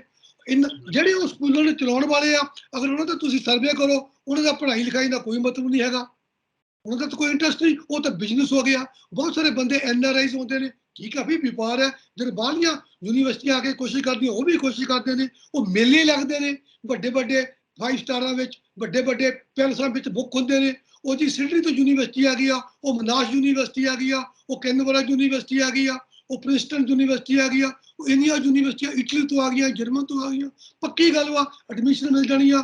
ਜੇ ਤੁਸੀਂ ਆਹ ਕੋਰਸ ਕਰ ਲਿਆ, PRC ਮਿਲ ਜਾਣੀ ਆ, 2 ਸਾਲ ਦਾ ਪੱਕਾ ਵਰਕ ਪਰਮਿਟ ਮਿਲ ਜਾਣਾ ਹੈਗਾ। ਏਜੰਟ ਨਿਕਲ ਗਏ ਨੇ, ਤੁਹਾਨੂੰ ਉੱਥੇ ਕਾਫੀ ਦੀਆਂ ਮਸ਼ੀਨਾਂ ਰੱਖ ਦਿੰਦੇ ਨੇ, ਇੱਥੇ ਕਾਫੀ ਪੀ ਲਓ ਤੁਸੀਂ, ਉਹ ਸਭ ਕੁਝ ਆ। ਤੁਹਾਡੀ ਮੈਂ ਕੀ ਮਦਦ ਕਰ ਸਕਦਾ? ਅੱਛੇ ਬੱਚੇ, ਅੱਛੇ ਜਿਹੜੇ ਉੱਥੇ ਬੰਦੇ ਆ, ਉਹ ਆ ਜਾਂਦੇ ਨੇ ਵਧੀਆ ਗਲਾਂ ਦੇ ਵਿੱਚ ਪਾ ਕੇ, ਉਹ ਦਿੱਲੇ ਤੇ ਬੜੀ ਗਾਈਡ ਹੁੰਦੀ ਹੈ। ਵਿਚਾਰੇ ਮਾਪੇ ਉੱਥੇ ਜਾਂਦੇ ਨੇ, ਪਿੰਡਾਂ ਤੋਂ ਆਏ ਹੁੰਦੇ ਨੇ, ਡੀਪ ਇੰਟੀਰੀਅਰ ਪਿੰਡਾਂ ਚੋਂ ਵਿਚਾਰੇ ਆਪਣੇ ਦੇਸੀ ਲਿਬਾਸ ਪਹਿਨ ਕੇ, ਨਾਲ ਉਹਨਾਂ ਦੇ ਕੁੜੀਆਂ ਮੁੰਡੇ ਨੇ, ਬੱਚੇ ਹੁੰਦੇ ਨੇ, ਘਬਰਾਏ ਹੋਏ ਹੁੰਦੇ ਨੇ, ਸਰਟੀਫਿਕੇਟ ਲਿਓ ਨੇ, ਉਹ ਦੱਸਦੇ ਨੇ ਕਿੱਥੇ ਜਾਣਾ ਬੇਟਾ, ਕਿੰਨੇ ਬੈਂਡ ਆ, ਉਹ ਬੈਂਡਾਂ ਦੀ ਗੱਲ ਹੋਣ ਲੱਗ ਪੈਂਦੀ ਆ। ਕਹਿੰਦੇ ਠੀਕ ਆ, ਤੁਸੀਂ ਕੋਸ਼ਿਸ਼ ਕਰੋ, ਇੰਨੇ ਹਜ਼ਾਰ ਜਮ੍ਹਾਂ ਕਰਾਓ, ਤੁਹਾਡਾ ਬੀਜ ਦਾ ਪ੍ਰਬੰਧ ਕਰਦੇ ਆ, ਇੰਨੇ ਲੱਖ ਦੇਣਾ ਪੈਣਾ। ਉਹ ਫਿਰ ਮਾਪੇ ਪਿੰਡ ਆ ਜਾਂਦੇ ਆ, ਕੇ ਲਿਮਟਾਂ ਬਣਾਉਣ ਲੱਗ ਪੈਂਦੇ ਨੇ ਆਪਣੀ ਜ਼ਮੀਨਾਂ ਦੀਆਂ, ਹੋਰੇ ਪਾਸੇ ਕੰਮ ਚੱਲ ਪਿਆ, ਏਜੰਟ ਬਣੇ ਹੋਏ ਨੇ ਬੈਂਕਾਂ ਦੇ ਵਿੱਚ। ਉਹ ਕਹਿੰਦਾ ਇੰਨਾ ਪੈਸਾ ਚਾਹੀਦਾ, ਪੈਸਾ ਹੁੰਦਾ ਨਹੀਂ, ਉਹ ਹੋਰ ਇੱਕ ਨਵਾਂ ਮਾਫੀਆ ਤੁਰ ਪਿਆ। ਉਹ ਕਹਿੰਦਾ ਜੀ ਤੁਹਾਡੇ ਕਦ ਤੱਕ ਐਡਮਿਸ਼ਨ ਹੋਣੀ ਆ? ਇਹਦੀ ਜੂਨ ਤੋਂ ਜੁਲਾਈ ਤੱਕ ਹੋਣੀ ਆ। ਠੀਕ ਹੈ, ਤੁਹਾਡੇ ਅਕਾਊਂਟ ਵਿੱਚ ਅਸੀਂ 18 ਲੱਖ 20 ਲੱਖ ਰੁਪਈਆ ਪਾ ਦਿੰਦੇ ਆ, ਜੁਲਾਈ ਮਹੀਨੇ ਕੱਢ ਲਵਾਂਗੇ, ਸਾਨੂੰ ਤੁਸੀਂ ਇੰਨੇ % ਵਿਆਜ ਦੇਣਾ ਹੈਗਾ ਅੰਦਰ ਖਾਤੇ। ਬੈਂਕ 'ਚ ਤਾਂ ਵਿਆਜ ਮਿਲਦਾ 4-5%, ਉਹਨਾਂ ਨੂੰ ਕਹਿੰਦੇ ਤੁਹਾਨੂੰ ਇੰਨੇ % ਦੇਣਾ ਪਊਗਾ। ਉਹ ਹੋਰੇ ਕੰਮ ਸ਼ੁਰੂ ਹੋ ਗਿਆ, ਉੱਥੇ ਸ਼ੋਅ ਕਰ ਦਿੰਦੇ ਨੇ ਮੁੰਡੇ ਦੇ ਨਾਲ 20 ਲੱਖ ਰੁਪਈਆ ਜਮ੍ਹਾਂ ਹੈ। ਉਹ ਕਈ ਵਿਚਾਰੇ ਵੱਡਾ ਬੰਦਾ ਆ ਜਾਂਦਾ, ਕਹਿੰਦਾ ਜੀ ਤੁਹਾਨੂੰ ਮੈਂ ਥੋੜੇ 2 ਰੁਪਈਏ ਵੱਧ ਵਿਆਜ ਦਿੰਦਾ, ਉੱਥੋਂ ਪੈਸੇ ਕਢਾ ਕੇ ਦੂਜੇ ਦੇ ਨਾਂ ਪਾ ਦਿੰਦੇ ਨੇ। ਜਦੋਂ ਮੁੰਡੇ ਦਾ ਵੀਜ਼ਾ ਲੱਗਣ ਦੀ ਵਾਰੀ ਜਾਂ ਕੁੜੀ ਦਾ ਵੀਜ਼ਾ ਲੱਗਣ ਦੀ ਵਾਰੀ ਆਉਂਦੀ, ਬੈਂਕ 'ਚ ਪੈਸਾ ਨਹੀਂ ਹੁੰਦਾ, ਫਿਰ ਉਹ ਕੇਸ ਹੁੰਦੇ ਨੇ, ਲੜਾਈ ਝਗੜੇ ਹੁੰਦੇ ਨੇ, ਹੋਰ ਕੰਮ ਸ਼ੁਰੂ ਹੋ ਗਏ ਨੇ। ਇਹ ਸਾਰਾ ਕੁਝ ਜਿਹੜਾ ਹੋਇਆ, ਇਹ ਕਿਤੇ ਲੋਕਾਂ ਦੇ ਤੱਕ ਦੀ ਸੀਮਤ, ਇਹ ਸਰਕਾਰੀ ਦੁਆਰੀ ਪਤਾ ਹੋਏਗਾ, ਬੈਂਕਾਂ 'ਚ ਪਤਾ ਹੋਏਗਾ, ਲੋਕਾਂ ਨੂੰ ਧੋਖਾ ਹੁੰਦਾ, ਇਸ ਤਰ੍ਹਾਂ ਸਿਸਟਮ ਹੁੰਦਾ ਹੈ, ਸਭ ਕੁਝ ਪਤਾ ਹੋਏਗਾ। ਇੱਕ ਤੇ ਹੁਣੇ ਤਾਂ ਪਤਾ ਲੱਗਾ ਆਪਣੇ ਯੂਕਰੇਨ ਉੱਤੇ ਕਿ 18,000 ਬੱਚਾ ਉੱਥੇ ਗਿਆ ਹੋਇਆ, ਸਾਰਾ ਬੱਚਾ ਇੱਕ ਦੋ ਨੂੰ ਛੱਡ ਕੇ ਪੰਜਾਬ ਤੋਂ ਗਿਆ ਹੋਇਆ। ਤਾਂ ਇਹ ਬਾਕੀ ਦੇ ਪਿੰਡਾਂ ਨੂੰ ਪਤਾ ਹੀ ਆ ਕਿੱਥੇ ਕਿੱਥੇ ਬੱਚੇ ਗਏ ਹੋਏ ਨੇ। ਇਹ ਕਿਉਂ ਏਦਾਂ ਕੁਝ ਹੋ ਰਿਹਾ? ਇਹਦਾ ਮਤਲਬ ਹੈ ਕਿ ਕਿਤੇ ਨਾ ਕਿਤੇ ਸਾਡਾ ਜਿਹੜਾ ਸਿਸਟਮ ਹੈ, ਜੇ ਕੋਈ ਪ੍ਰਾਈਵੇਟ ਅਦਾਰੇ ਆ, ਉਹ ਸਾਨੂੰ ਝਸਲੇ 'ਚ ਲੈਂਦੇ ਨੇ, ਸਾਨੂੰ ਦੱਸਦੇ ਨੇ ਕਿ ਤੁਹਾਨੂੰ ਅਸੀਂ ਆਹ ਚੀਜ਼ ਉੱਥੇ ਵਧੀਆ ਤਰੀਕੇ ਨਾਲ ਦੇਵਾਂਗੇ, ਤਾਂ ਉਹ ਫਿਰ ਸਾਰੇ ਦਾ ਕੀਮਤ ਰੱਖਦੇ ਨੇ, ਉੱਥੇ ਇੱਕ ਪ੍ਰਾਈਸ ਰੱਖੀ ਜਾਂਦੀ ਆ। ਉਹ ਜਿਹੜੀ ਕੀਮਤ ਹੈ ਉਹਦੇ ਉੱਤੇ ਫਿਰ ਅਸੀਂ ਕਿਵੇਂ ਉਹਨੂੰ ਨਾ ਕਰ ਸਕਦੇ ਹਾਂ ਕਿ ਫੀਸਾਂ ਵੱਧਦੀਆਂ ਨੇ। ਕੁਛ ਜਿਹੜੇ ਬੱਚੇ ਮਿਡਲ ਸਮਾਜ ਦਾ ਮਤਲਬ ਬਿਲੋਂਗ ਕਰਦੇ ਨੇ, ਉਹ ਕੋਸ਼ਿਸ਼ ਕਰਦੇ ਨੇ ਕਿ ਇਹ ਫੀਸਾਂ ਘੱਟ ਹੋਣੀ ਚਾਹੀਦੀਆਂ, ਇਸ ਤਰ੍ਹਾਂ ਹੋਣਾ ਚਾਹੀਦਾ। ਜਿਹਨਾਂ ਦੀ ਕੋਈ ਪਹੁੰਚ ਨਹੀਂ ਹੈਗੀ, ਉਹ ਕੋਸ਼ਿਸ਼ ਕਰਦੇ ਨੇ। ਲੇਕਿਨ ਇਹ ਸਭ ਕੁਝ ਇਸ ਲਈ ਹੋ ਰਿਹਾ ਕਿਉਂਕਿ ਸਰਕਾਰੀ ਸਕੂਲਾਂ 'ਚ ਇਹਨਾਂ ਸਾਰੇ ਲੋਕਾਂ ਦੇ ਜਿਹੜੇ ਬੱਚੇ ਪੜ੍ਹਦੇ ਆ, ਉਹਨਾਂ ਦਾ ਸਰਕਾਰੀ ਸਕੂਲਾਂ ਦਾ ਨਾਤਾ ਨਹੀਂ ਰਿਹਾ, ਉੱਥੋਂ ਸਸੀਡ ਕਰ ਗਏ ਆ, ਉੱਤੋਂ ਪਿਛੜੇ ਦੇ ਹੱਥ ਫੜ ਕੇ ਚਲੇ ਆ, ਉਹ ਬੌਧਰੇ ਨਹੀਂ ਕਰਦੇ। ਉੱਥੇ ਕੀ ਹੋ ਰਿਹਾ? ਜਿਹੜੇ ਉਹਨਾਂ ਦੇ ਉੱਥੇ ਬੱਚੇ ਪੜ੍ਹਦੇ ਆ, ਉਹਨਾਂ ਨੂੰ ਕੰਮ ਕਾਰ ਤੋਂ ਨਹੀਂ ਟਾਈਮ ਮਿਲਦਾ, ਉਹਨਾਂ ਨੂੰ ਪੁੱਛਣ ਦਾ ਕੀ ਹੋ ਰਿਹਾ? ਉੱਥੇ ਦੇ ਮਾਸਟਰ ਰੌਲਾ ਪਾਉਂਦੇ ਨੇ, ਮਾਪੇ ਵਿਚਾਰੇ ਅਣਜਾਣ ਨੇ, ਉਹ ਕੀ ਕਰਨਗੇ? ਉਹ ਦਿਹਾੜੀ ਧੱਪਾ ਕਰਨ ਗਏ ਹੋਏ ਨੇ, ਸ਼ਾਮ ਨੂੰ ਘਰ ਮੁੜਦਾ ਬੱਚਾ ਉੱਥੇ ਗਿਆ ਕਿ ਨਹੀਂ ਗਿਆ, ਉਹਨੂੰ ਤਾਂ ਠੀਕ ਹੈ, ਬੱਚਾ ਚਲ ਗਿਆ, ਚਲੋ ਬਾਟੀ ਲੈ ਗਿਆ ਨਾਲ, ਉੱਥੋਂ ਸਕੂਲੋਂ ਬਾਟੀ ਮਿਲ ਗਈ, ਦਲੀਏ ਦੁਲੀਏ ਖਾ ਕੇ ਘਰ ਆ ਗਿਆ, ਮਾੜਾ ਮੋਟਾ ਪੜ੍ਹ ਲਿਆ। ਉਹਨੂੰ ਪਤਾ ਤੇ ਹੋਣਾ ਸਾਡਾ ਤਾਂ ਕੁਝ ਨਹੀਂ ਹੈਗਾ, ਕਿਉਂਕਿ ਬਾਕੀ ਨੂੰ ਪਤਾ ਕਿ ਜਿਹੜੇ ਬੱਚੇ ਪੜ੍ਹਨ ਵਾਲੇ ਆ ਉਹ ਸਾਰੇ ਦੇ ਸਾਰੇ ਸਵੇਰੇ 7-8 ਵਜੇ ਬੱਸੇ ਬਹਿ ਕੇ ਪਿੰਡੋਂ ਬਾਹਰ ਚੱਲ ਜਾਂਦੇ।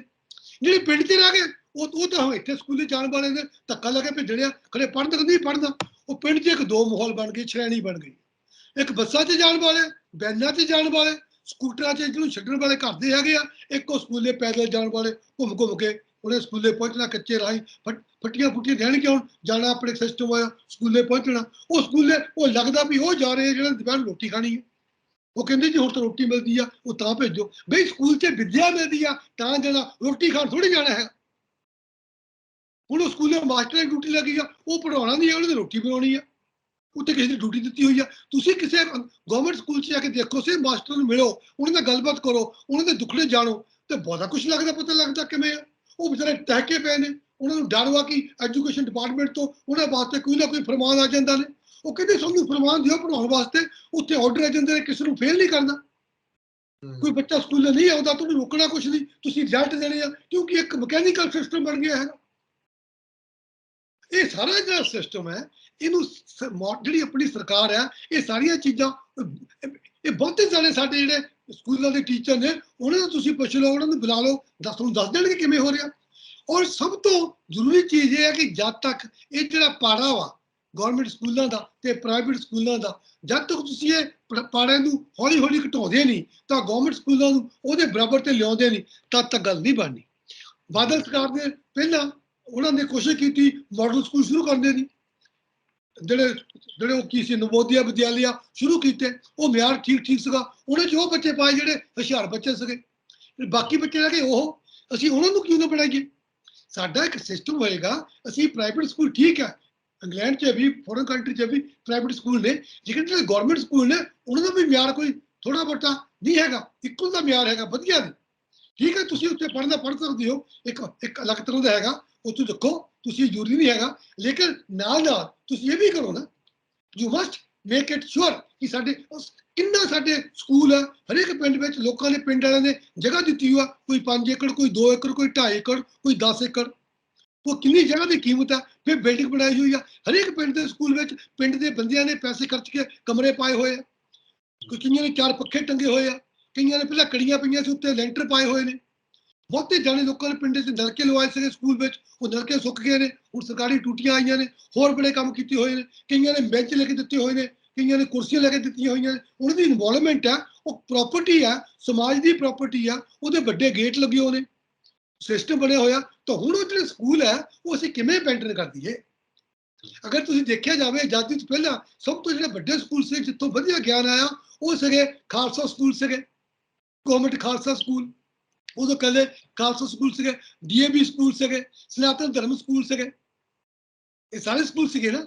ਸਿੰਘ ਸਭਾ ਨੇ ਸਕੂਲਾਂ ਦੀ ਸ਼ੁਰੂਆਤ ਕੀਤੀ, ਚੀਫ ਖਾਲਸਾ ਦੀਵਾਨ ਨੇ ਸ਼ੁਰੂਆਤ ਕੀਤੀ। ਜਾ ਕੇ ਦੇਖੋ ਤੁਸੀਂ ਖਾਲਸਾ ਕਾਲਜ ਅੰਮ੍ਰਿਤਸਰ ਵਾਲਾ, ਹੁਣ ਵੀ ਜਿਹੜਾ ਉਹਦਾ ਮੇਨ ਮਜੀਠੀਆ ਹਾਲ ਹੈਗਾ, ਜਿਹੜਾ ਉਹਦਾ ਮੇਨ ਕਨਵੋਕੇਸ਼ਨ ਹਾਲ ਹੈਗਾ, ਉਹਦੇ ਜਿਹੜੇ ਉਹਦੇ ਡਿਪਾਰਟਮੈਂਟ ਨੇ, ਹੁਣ ਜਾ ਕੇ ਦੇਖੋ ਤੁਸੀਂ, ਤੁਹਾਨੂੰ ਇੱਦਾਂ ਲੱਗਦਾ ਕਿ ਕੱਲ ਬਣੇ ਹੋਣਗੇ।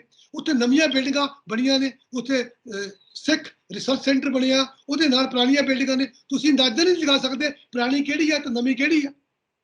ਇੱਕ ਬੜਾ ਵੱਡਾ ਮਿਆਰ ਬਣਿਆ ਹੋਇਆ, ਸਾਨੂੰ ਜ਼ਰੂਰਤ ਹੈ ਉਹਨਾਂ ਚੀਜ਼ਾਂ ਨੂੰ ਸੰਭਾਲਣ ਦੀ, ਉੱਥੇ ਜਾਣ ਦੀ। ਸਾਡੇ ਮੰਤਰੀ ਸਾਹਿਬਾਨ, ਸਾਡੇ ਜਿਹੜੇ ਮਿਨਿਸਟਰ ਨੇ ਐਜੂਕੇਸ਼ਨ, ਉਹ ਬਣਾਉਣ ਤਰੀਕਾ ਇੱਕ ਪ੍ਰੇਮ ਦੇ ਨਾਲ, ਪਿੰਡ ਜਾਣ, ਪਿੰਡ ਦੇ ਪਤਵੰਤੇ ਸੱਜਣਾਂ ਨੂੰ ਮਿਲਣ, ਸਰਪੰਚਾਂ ਨੂੰ ਮਿਲਣ, ਪਿੰਡ ਦੇ ਸਿਆਣੇ ਲੋਕਾਂ ਨੂੰ ਮਿਲਣ, ਉਹਨਾਂ ਨੂੰ ਕਹੋ ਆਓ ਵੀ ਗੱਲ ਕਰੀਏ। ਫਿਰ ਉਹਨਾਂ ਨਾਲ ਮਿਲ ਕੇ ਜਾ ਕੇ ਸਕੂਲੇ ਪਾਣੀ ਧਾਣੀ ਜਿਹੜਾ ਉੱਥੇ ਪ੍ਰਬੰਧ ਕੀਤਾ ਜਾਵੇ, ਮਾਸਟਰ ਨੂੰ ਮਿਲਿਆ ਜਾਵੇ, ਬੱਚੇ ਨੂੰ ਮਿਲਿਆ ਜਾਵੇ, ਛਾਪਾ ਨਹੀਂ ਮਾਰ ਕੇ, ਛਾਪੇ ਦੀ ਤਰ੍ਹਾਂ ਨਹੀਂ, ਪ੍ਰੇਮ ਨਾਲ ਜਾਇਆ ਜਾਵੇ।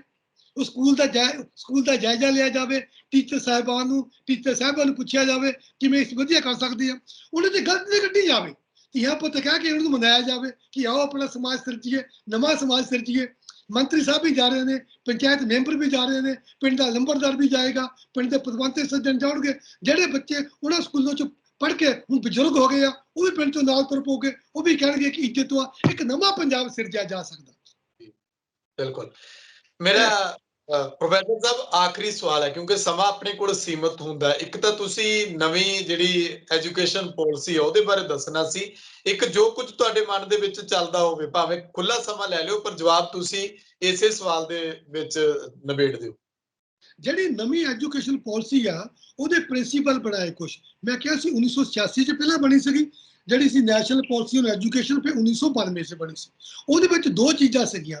ਉਹਦੇ ਚ ਇੱਕ ਤਾਂ ਫਾਇਦਾ ਉਹਦਾ ਹੋ ਗਿਆ ਸੀ ਕਿ right to children, right of children to free and compulsory education act ਤੋਂ ਨਿਕਲਿਆ 2009 ਵਾਲਾ, ਉਹ ਤੋਂ ਬਣਿਆ। ਉਹਦੇ ਚ ਐਕਸੈਸ ਸੀ ਐਜੂਕੇਸ਼ਨ ਦੀ। ਤਾਂ ਜਿਹੜੀ ਹੁਣ ਮੇਨ ਸਾਡੀ ਨਵੀਂ ਪਾਲਿਸੀ ਬਣੀ ਆ ਉਹਦੇ ਚ ਐਕਸੈਸ ਦੇ ਨਾਲ ਦਾ ਕੁਆਲਿਟੀ ਐਜੂਕੇਸ਼ਨ ਦੀ ਗੱਲ ਹੋਈ ਆ। ਜਿਹੜੇ ਫਾਊਂਡੇਸ਼ਨ ਪਿਲਰਸ ਹੈਗੇ ਆ ਨਵੀਂ ਐਜੂਕੇਸ਼ਨ ਪਾਲਿਸੀ ਦੇ 2020 ਵਾਲੀ ਦੇ, ਉਹਨੇ ਐਕਸੈਸ ਚਾਹੀਦੀ ਸਾਰਿਆਂ ਨੂੰ, ਉਹ ਪਹੁੰਚ ਹੋਵੇ, ਇਕੁਇਟੀ ਬਰਾਬਰਤਾ ਉਹਦੇ ਚ ਹੋਵੇ, ਕੁਆਲਿਟੀ ਐਜੂਕੇਸ਼ਨ ਹੋਵੇ, ਅਫੋਰਡੇਬਿਲਟੀ, ਸਾਰੇ ਜਿਹੜੇ ਬੰਦੇ ਨੇ ਉਹ ਵਿਦਿਆ ਨੂੰ ਪ੍ਰਾਪਤ ਕਰਨ ਵਾਸਤੇ ਉਹਨਾਂ ਦੇ ਸਾਧਨ ਦੇ ਅੰਦਰ ਉਹਨਾਂ ਦੀ ਜੋ ਇਨਕਮ ਗਰੁੱਪ ਹੈਗਾ ਉਹਦੇ ਅੰਦਰ ਬਹਿ ਕੇ ਉਹ ਪ੍ਰਾਪਤ ਕਰ ਲੈਣ, ਅਤੇ ਅਕਾਊਂਟੇਬਿਲਟੀ ਹੋਵੇ ਸਕੂਲਾਂ ਦੀ। ਇਹ ਗੱਲ ਪਾਈ ਆ ਐਕਸੈਸ ਦੀ, ਇਕੁਇਟੀ ਦੀ, ਕੁਆਲਿਟੀ ਦੀ, ਅਫੋਰਡੇਬਿਲਟੀ ਦੀ ਤੇ ਅਕਾਊਂਟੇਬਿਲਟੀ ਦੀ।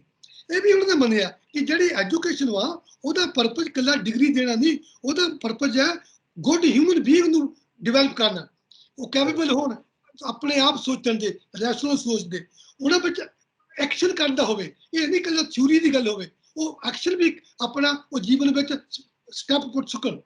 ਉਹਨਾਂ ਕੋਲ ਕੰਪੈਸ਼ਨ ਹੋਵੇ ਗੁਆਂਢੀਆਂ ਦੇ ਨਾਲ, ਪਰਿਵਾਰ ਦੇ ਨਾਲ, ਸਮਾਜ ਵਿੱਚ ਕੰਪੈਸ਼ਨ ਨਾਲ ਰਹਿਣ ਦੀ, ਐਂਪਥੀ, ਕਿਸੇ ਦਾ ਦਰਦ ਨੂੰ ਆਪਣਾ ਦਰਦ ਸਮਝਣਾ ਉਹਦੇ 'ਚ ਹੋਵੇ। ਨਾਲ ਨਾਲ ਐਜੂਕੇਸ਼ਨ ਐਸੀ ਹੋਵੇ ਬੱਚਿਆਂ 'ਚ ਕਰੇਜ ਆਵੇ, ਹੌਸਲਾ ਆਵੇ, ਠਰਮਾ ਆਵੇ। ਜਿੱਦਾਂ ਲਿੰਕਨ ਨੇ ਕਿਹਾ ਸੀਗਾ ਜਦੋਂ ਸਕੂਲੇ ਗਿਆ, ਮਾਸਟਰ ਨੂੰ ਆਪਣਾ ਬੱਚੇ ਨੂੰ ਲਿਖ ਕੇ ਭੇਜਿਆ, ਕਹਿੰਦਾ ਗੱਲ ਸੁਣੋ ਮਾਸਟਰ ਜੀ, ਮੇਰਾ ਬੱਚਾ ਸਕੂਲੇ ਪੜ੍ਹਨ ਆ ਰਿਹਾ, ਇਹਨੂੰ ਇਕੱਲਾ ਇਹ ਨਹੀਂ ਸਿਖਾਉਣਾ ਕਿ ਜਿੱਤ ਕੀ ਹੁੰਦੀ ਆ, ਇਹਨੂੰ ਇਹ ਵੀ ਸਿਖਾਉਣਾ ਹਾਰ ਵੀ ਕਿੱਦਾਂ ਐਕਸੈਪਟ ਕਰਨੀ ਆ। ਇਹਨੂੰ ਇਕੱਲੇ ਇਹ ਨਹੀਂ ਸਿਖਾਉਣਾ ਕਿ ਕਿਵੇਂ ਕਿਵੇਂ ਜਿਹੜਾ ਹੱਸਣਾ, ਇਹਨੂੰ ਇਹ ਵੀ ਸਿਖਾਉਣਾ ਕਿ ਜਦੋਂ ਕੋਈ ਰੋਂਦਾ ਉਹਨੂੰ ਚੁੱਪ ਕਿਵੇਂ ਕਰਾਉਣਾ।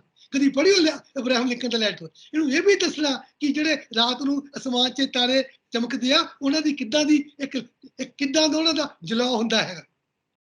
ਉਹਨੇ ਦੱਸਿਆ ਕਿ ਮੇਰੇ ਬੱਚੇ ਨੂੰ ਇਹ ਸਿਖਾਇਓ। ਇਹ ਨਿਊ ਐਜੂਕੇਸ਼ਨ ਪਾਲਿਸੀ 'ਚ ਉਹ ਗੱਲਾਂ ਪਾਉਣ ਦੀ ਕੋਸ਼ਿਸ਼ ਕੀਤੀ ਆ। ਸਾਇੰਟੀਫਿਕ ਟੈਂਪਰ ਦੇਣਾ, ਇਹ ਨਹੀਂ ਕਿ ਉਹ ਪੱਥਰ ਤੇ ਪਾਇਆ ਦੁੱਧ ਉਹ ਸਾਰਾ ਦੁੱਧ ਪੀ ਗਿਆ, ਪੱਥਰ ਦੇਵਤਾ, ਏਦਾਂ ਨਹੀਂ ਸੋਚਣਾ। ਉਹਦੇ ਦੁਆਲੇ ਘੁੰਮ ਕੇ ਦੇਖਣਾ ਕਿੱਥੇ ਜਾ ਰਿਹਾ ਕੰਮ ਇਹੋ। ਤੇ ਕ੍ਰੀਏਟਿਵ ਇਮੈਜੀਨੇਸ਼ਨ, ਸੋਚ ਤਾਂ ਕਿ ਵਧੀਆ ਬਣੇ। ਤੇ ਸਾਊਂਡ ਐਥੀਕਲ ਮੂਰਿੰਗ, ਸਾਡੀਆਂ ਐਥੀਕਲ ਮੂਰਿੰਗ ਹੋਵੇ। ਜੇ ਕੋਈ ਲੱਗਦਾ ਕਿ ਗਲੀ ਦੇ ਵਿੱਚ ਕੋਈ ਪੰਛੀ, ਕੋਈ ਜਾਨਵਰ ਗਿਰਿਆ ਪਿਆ ਹੈਗਾ, ਇਹ ਨਹੀਂ ਕਿ ਉਹਨੂੰ ਠੁੱਡ ਮਾਰ ਕੇ ਹੋਰ ਮਖੌਲਣਾ, ਉਹਨੂੰ ਪਕੜ ਕੇ ਮਰਮ ਪੱਟੀ ਕਰਾਉਣਾ, ਕਿਸੇ ਪਾਸੇ ਜਾਣਾ, ਕਿ ਉਹ ਬੱਚਾ ਸਿੱਖਦਾ ਹੈ, ਉਹਦਾ ਜੀਵਨ ਹੋਣਾ ਹੈਗਾ। ਅਤੇ ਬਾਅਦ ਵਿੱਚ ਵੈਲਿਊਜ਼ ਬੇਸਡ ਹੋਵੇ। ਇਹ ਆਪਣੀ ਐਜੂਕੇਸ਼ਨ ਪਾਲਿਸੀ ਕਹਿੰਦੀ ਆ। ਨਵੀਂ ਐਜੂਕੇਸ਼ਨ ਪਾਲਿਸੀ ਦੱਸੋ ਕਿ ਤੁਸੀਂ ਜਿਹੜੇ ਪ੍ਰਾਈਵੇਟ ਸਕੂਲਾਂ ਦੀ ਗੱਲ ਕਰਦੇ ਆ, ਜਿਹੜਾ ਪਾੜਾ ਕਰਦੇ ਆ, ਜੇ ਉਹ ਰਵੇ ਇਹ ਚੀਜ਼ਾਂ ਪੂਰੀਆਂ ਹੋਣਗੀਆਂ। ਸਾਨੂੰ ਇਸ ਐਜੂਕੇਸ਼ਨ ਪਾਲਿਸੀ 'ਚ ਇਹ ਲਿਖਿਆ ਹੋਇਆ ਸਾਰਾ ਇੱਥੇ, ਪ੍ਰਿੰਸੀਪਲਸ ਆਫ ਦਿਸ ਪਾਲਿਸੀ, ਉਹ 'ਚ ਨੋਟ ਕੀਤਾ ਗਿਆ ਹੈਗਾ। ਇਹਦਾ ਏਮ ਹੈਗਾ producing engaged, productive mind, contributing citizen, for building equitable, inclusive, ਸਾਰਿਆਂ ਨੂੰ ਵਿੱਚ ਮਿਲਾ ਕੇ ਚੱਲਣ ਵਾਲੀ ਪਲੂਰਲ ਸੁਸਾਇਟੀ, ਜਿੱਥੇ ਬਹੁਪੱਖੀ ਸੁਸਾਇਟੀ ਹੋਵੇ। envisaged by our constitution, ਜਿਹੜੇ ਸਾਡੇ ਸੰਵਿਧਾਨ ਨੂੰ ਨਿਰਮਾਤਾ ਸਨ, ਬੜੇ ਬੜੇ ਵਿਦਵਾਨ ਸਨ, ਉਹਨਾਂ ਨੇ ਕੰਸਟੀਟਿਊਟ ਅਸੈਂਬਲੀ ਬਣਾਈ ਸੀ, ਉਹਨਾਂ ਨੇ ਜੋ ਸੋਚਿਆ ਸੀਗਾ ਉਹਨਾਂ ਦੀ ਸੋਚ ਨੂੰ ਸਾਕਾਰ ਕਰਨ ਵਾਸਤੇ ਵਿਦਿਆ ਬਣਾਉਣੀ ਚਾਹੀਦੀ ਆ, ਤਾਂ ਕਿ ਉਹ ਅੱਛੀ ਤਰ੍ਹਾਂ ਜਿਹੜਾ ਸੰਵਿਧਾਨ ਸਾਡੇ ਕਾਗਜ਼ਾਂ 'ਚ ਆ, ਅੱਖਰਾਂ 'ਚ ਆ, ਉਹ ਅਸੀਂ ਅਕਸਰ ਵਿੱਚ ਆਪਣੇ ਸਮਾਜ 'ਚ ਲੈਣਾ। ਉਹ ਸੰਵਿਧਾਨ ਦੀਆਂ ਪ੍ਰੀਐਂਬਲ ਦੀਆਂ ਲਿਬਰਟੀ, ਇਕੁਐਲਿਟੀ, ਫਰਟਰਨਿਟੀ, ਉਹ ਸਾਰੀਆਂ ਚੀਜ਼ਾਂ ਨੂੰ ਅਸੀਂ ਕਿੱਥੋਂ ਪੈਦਾ ਕਰਨਾ ਸੁਖਵਿੰਦਰ ਜੀ? ਆਪਣੇ ਸਕੂਲਾਂ 'ਚੋਂ ਕਰਨਾ ਹੈ, ਆਪਣੇ ਕਾਲਜਾਂ 'ਚੋਂ ਕਰਨਾ ਹੈ, ਆਪਣੇ ਯੂਨੀਵਰਸਿਟੀਆਂ 'ਚੋਂ ਕਰਨਾ ਹੈਗਾ। ਸਾਰੇ ਸਮਾਜ ਦਾ ਇੱਕ ਉਹ ਬੜਾ ਹੈਗਾ। ਤੇ ਉਹ ਕਹਿੰਦਾ ਕਿ ਇਹਦੇ 'ਚ ਕੀ ਹੈਗਾ ਕਿ ਇਹ ਸਾਰੇ ਪ੍ਰਿੰਸੀਪਲ ਤਾਂ ਅਸੀਂ ਲੈ ਸਕਦੇ ਹਾਂ, ਤਦ ਹੀ ਅਸੀਂ ਸਿਧਾਂਤਾਂ ਜਾਵਾਂਗੇ ਜੇ ਸਾਡੀ ਪਾਲਿਸੀ ਜਿਹੜੀ ਆ ਉਹ ਕੁਝ ਚੀਜ਼ਾਂ ਤੇ ਬੇਸ ਹੋਏਗੀ। ਸਾਡੀ ਪਾਲਿਸੀ ਪਹਿਲਾਂ ਫਲੈਕਸੀਬਿਲਿਟੀ ਹੋਏਗੀ। ਉਹ ਕੀ ਆ, ਜਿਹੜੇ ਲਰਨਰਸ ਹੈਗੇ ਆ ਉਹਨਾਂ ਨੂੰ ਛੋਟ ਹੋਵੇ, ਇਜਾਜ਼ਤ ਹੋਵੇ ਆਪਣੀਆਂ, ਜਿਹੜੇ ਪੜ੍ਹਨਾ ਚਾਹੁੰਦੇ ਨੇ ਉਹ ਕਿਹੜੀ ਕਿਹੜੀ ਚੀਜ਼ ਪੜ੍ਹਨਾ ਚਾਹੁੰਦੇ ਨੇ, ਉਹਦੇ 'ਚ ਉਹਨਾਂ ਨੂੰ ਲਰਨਿੰਗ ਟ੍ਰੈਜੈਕਟਰੀਜ਼ ਜਿਹੜੀਆਂ ਹੈਗੀਆਂ, ਆਹ ਚੀਜ਼ਾਂ ਸਿੱਖਣੀਆਂ, ਆਹ ਪ੍ਰੋਗਰਾਮ ਅਵੇਲੇਬਲ ਨੇ, ਉਹਨਾਂ ਕੋਲ ਹੋਣੇ ਚਾਹੀਦੇ ਨੇ। ਉਹ ਚਾਹ ਸਕਦੇ ਮੈਨੂੰ ਆਹ ਮੈਂ ਪੜ੍ਹਨਾ ਚਾਹੁੰਦਾ, ਉੱਥੇ ਸਹੂਲਤ ਹੋਵੇ।